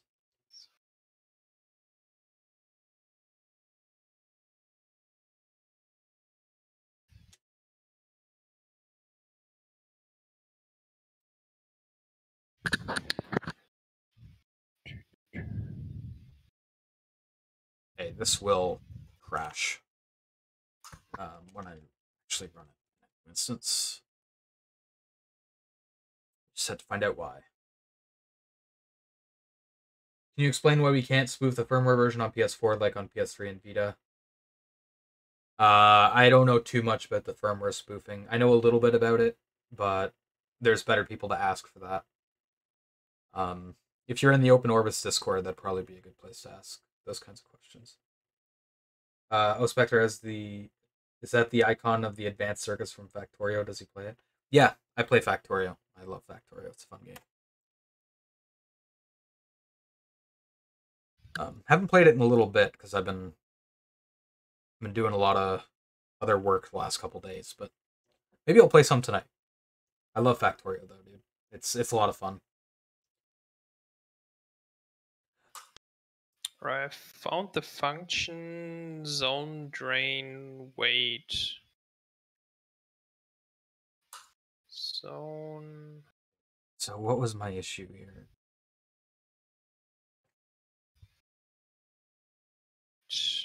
Wait, okay.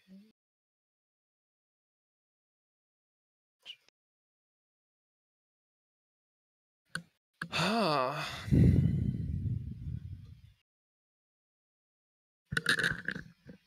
Yeah, this was the stupid.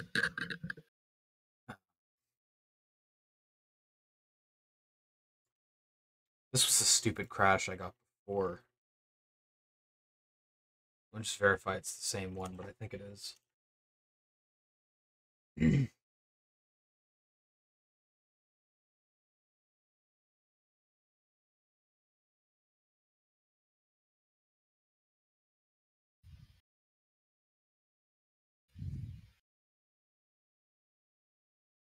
Yeah, this is in the trap handler. God damn it, dude. So I have a crash, but I don't know what's actually causing it. I've seen it a few times before in my little hooking payload adventure from yesterday, which obviously wasn't streamed, but it happened when I left write protection enabled for too long. Like if I had write protection enabled and then I did a print inside of that window, shit would blow up. What doesn't make sense to me though is I don't have a large window here, I don't think. So I don't know why that's happening. What if you disable write protection before you print? If I disable write protection before I print, it will blow up for sure. Or almost 90. I don't know. It's like the PS4 is actively trying to write into protected memory or something. It's weird. Wait, what? Oh, you can do like an Elfence. I could, but like I don't even know if that's the root of my issue. What's the problem? Like, Yeah, just put a fence there. You want an Elfence. So basically, enable write protect, do the write, do an Elfence, disable write protect, then do the print. okay. Let me just think of what is triggering the issue here, though. Oh, it could be an out of order write.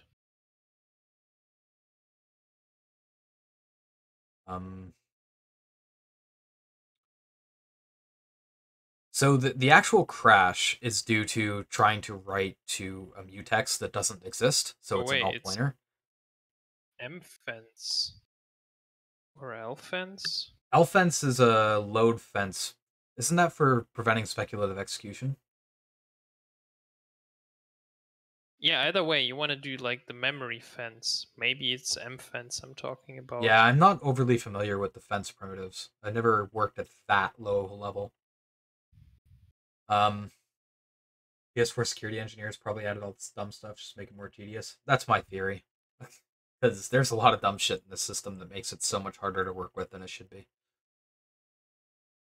Yeah, just do like inline assembly, which does an L fence, M fence instruction, or both, whatever. Because at this point, it might as well be out of order execution of memory stores. Yeah, I mean, I just want to make sure we're not overcomplicating it.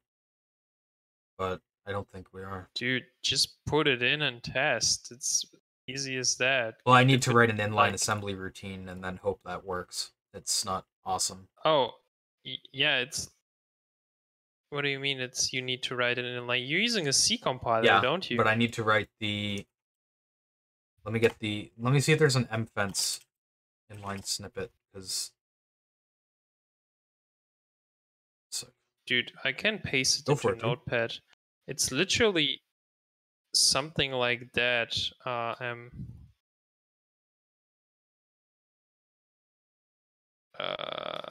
Yeah. That's literally all you need to copy in. Yeah, suck. Let me get rid of backups here.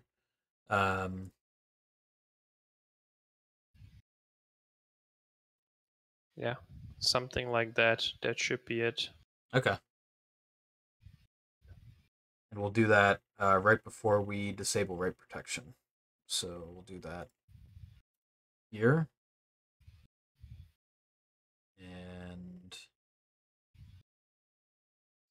And then if Sony does weird shit, try not to do the print there. Like, do the print after you disable write. All right. We can see if this works. I do have to reboot the system, though. It's that. Yeah, and maybe like to remove the print, or like put it after. Just like try to keep the write thing open as short as possible. Oh yeah, it is open as short as possible right now. The print is outside of the write protection window. Yep. So because this is where it gets disabled. Right. Yeah. Okay. Yeah. Yeah. See. Okay. So let's switch back. Oh, you need to put the M fence before re-enabling it, not before disabling it.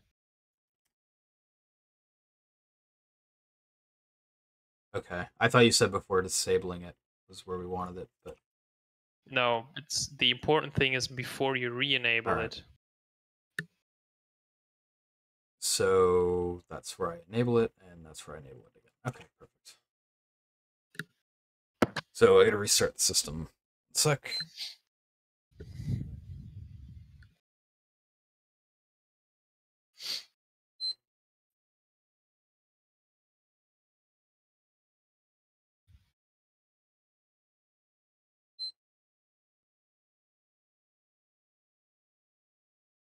Is it to bypass some features, install pirated copies of game? What is this thing you're trying to do?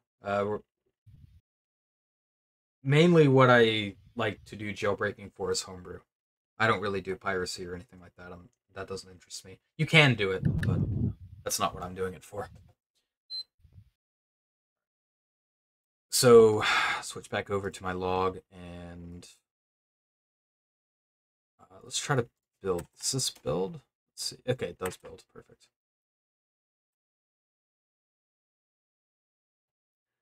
Yeah, I mean, a lot of my work around PS4 focuses around the tool chain, the Open Orbis PS4 tool chain. This is my baby, basically.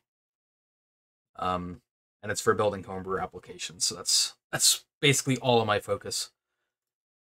I had hoped by the end of 2020 we might be able to get GPU acceleration into the toolchain. That was a pipe dream. That was not going to happen. I still don't know when it's going to happen. There's a lot of work on that, unfortunately, but maybe one day we'll get there. There's a lot of roadblocks in between now and then, being reversing the GPU, interface, writing a static library, writing a shader compiler. There's a lot of stuff in between there. But hopefully, when that does come, what we're working on today will be able to enable people to do that on higher firmwares. So.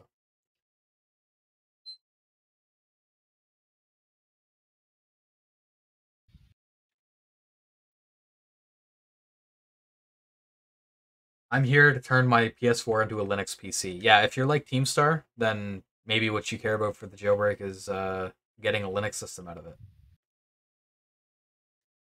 So you can play Minecraft and stuff. Oh, yeah.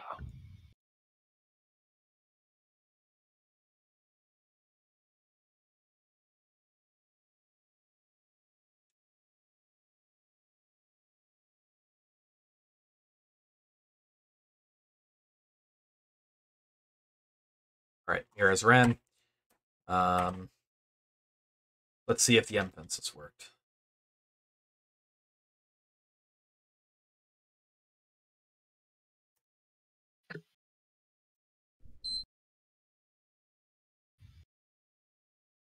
Okay, I do have a sleep in between when the panic's triggered, so it's going to take a few seconds to see if it worked. How long did it take you to get to where you are with exploitation? I think that's like the 6th or 7th week. Oh, for this specific bug? No, he's clearly not talking about that. I'm just I mean, it has been, trolling. yeah, it has been, let's say 7 weeks. Make me feel better about myself. No, I've been doing it for a few years. Since like 2017 or something with PS4 stuff. So yeah, I don't think the mfence helped. I don't know exactly what's causing this panic, in all honesty. It's trying to write. It's a null dereference on a write into a mutex. But what doesn't make sense to me is that mutex is being accessed inside of a trap handler, and I don't know how that trap is getting triggered or why it's null dereffing. Maybe scheduler? Is that a race or is that consistent? This is pretty consistent. With this code, it'll always crash like this. Which makes me think it's not a scheduler issue either, but I don't know what else it could be. Let me check the highest level of the highest function in the stack trace. Just so I can see exactly where it's triggering. Oh, that's 313. That's the syscall handler. That's too high. Let's do 4CA.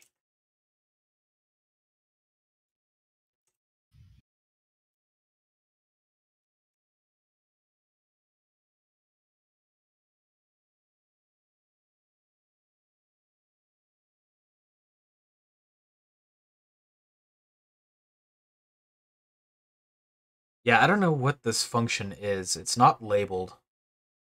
And there's no strings or anything that I can use that are helpful. All I know is that it calls the trap function, which is... It's actually the only place that calls the trap function, which would make it interesting. What does that code do anyway? I don't know. I'm looking on 1.76 to see. Like, no, I mean Oh, like my your code. code. Okay. So this is the install hook function. What this tries to do is allocate read write execute memory for the hook function and the trampoline. It then builds the trampoline and the jump back to the original function right here, which I have set with hex 4.3 at the moment for debugging because I never reached this far. And then it writes into the dispatch table for that hook and installs the hook jump to jump into the code cave. So yeah, I mean, it's not super complex in terms of what it's doing. It's fairly standard for hooking, but there's some... So at what point does it crash? The hook gets installed. It crashes when the hook is followed. Like when you call the function where the hook is installed, that's when it blows up. I know the hook runs. Because if I replace the hook payload address with like hex 42 or something, it will crash on hex 42, which means the RIP control is good up to that point. I think it's on the run of the trampoline and the return back where the issue is happening, which I can verify that by adding a breakpoint in to. Let's see, where do I want to add it? So this is where the hook happens. So I can add a breakpoint inside of the hook function, or rather make it intentionally crash. So this is my hook test. This runs the print. I'll just make it right to like UN60 or R equals.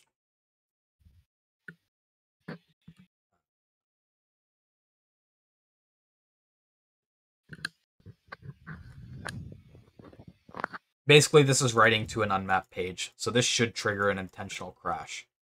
And this should verify that my hook is actually running. Because the printf isn't super reliable, because if it crashes too quickly, then I don't think that printf will trigger because it's buffered. So this should give a definite indication if the hook is running. So I will recompile that and retest.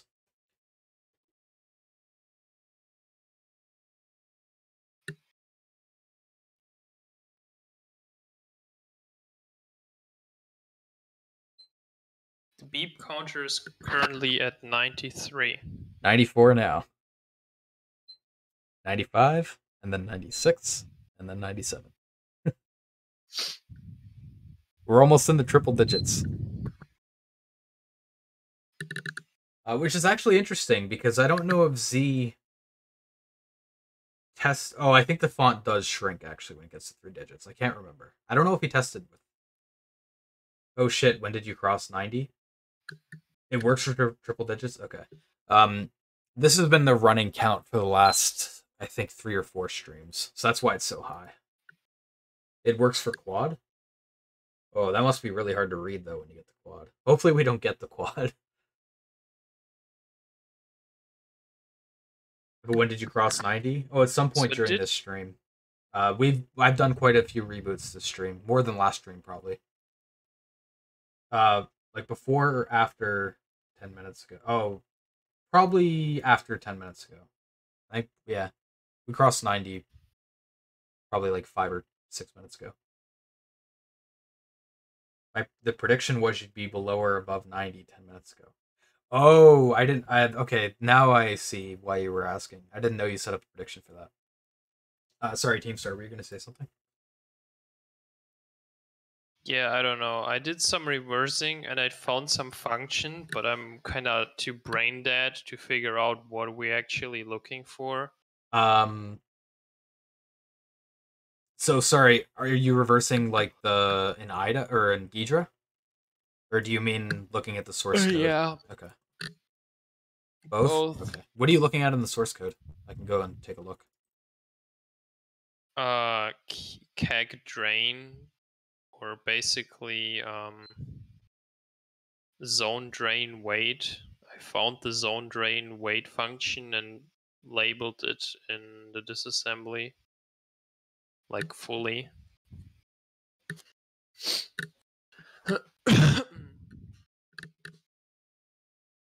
So from the zone drain wait, I also found. So sorry, where did you have keg drain? What offset? 1 sec. I can give you keg drain. Where is my keg drain? Oh, there it is.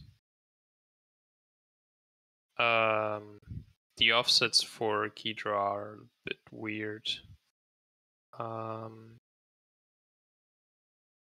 Keg drain. I think I need to add a couple Fs.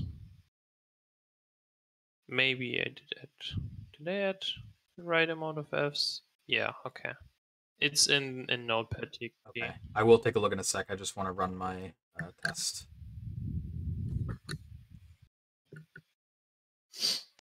So I do have keg drain, but I don't know what I want to do with it.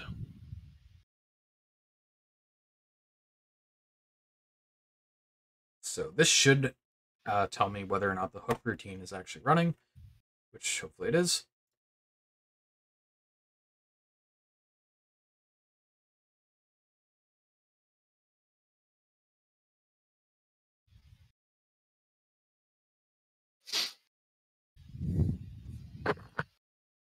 Okay, is this the crash I was looking for? No, it's not. Oh, so maybe my hook routine isn't running at all. That sucks. I thought it was, but we're getting the exact same crash, and which means it's not happening where I thought it was. Okay. Let me quickly look at what you were doing. So you said keg drain was here.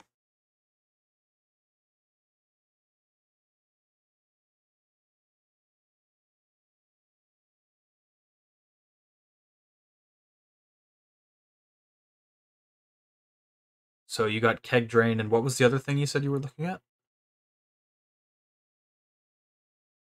Zone drain weight? Is that what it was? Yeah, I have fully reversed zone drain weight. But I don't really know what I'm looking for. Basically what I want to do is, I mean, I don't know how all these kernel buckets and allocations and things work, but ideally I want to dump the full page before it gets released from the zone.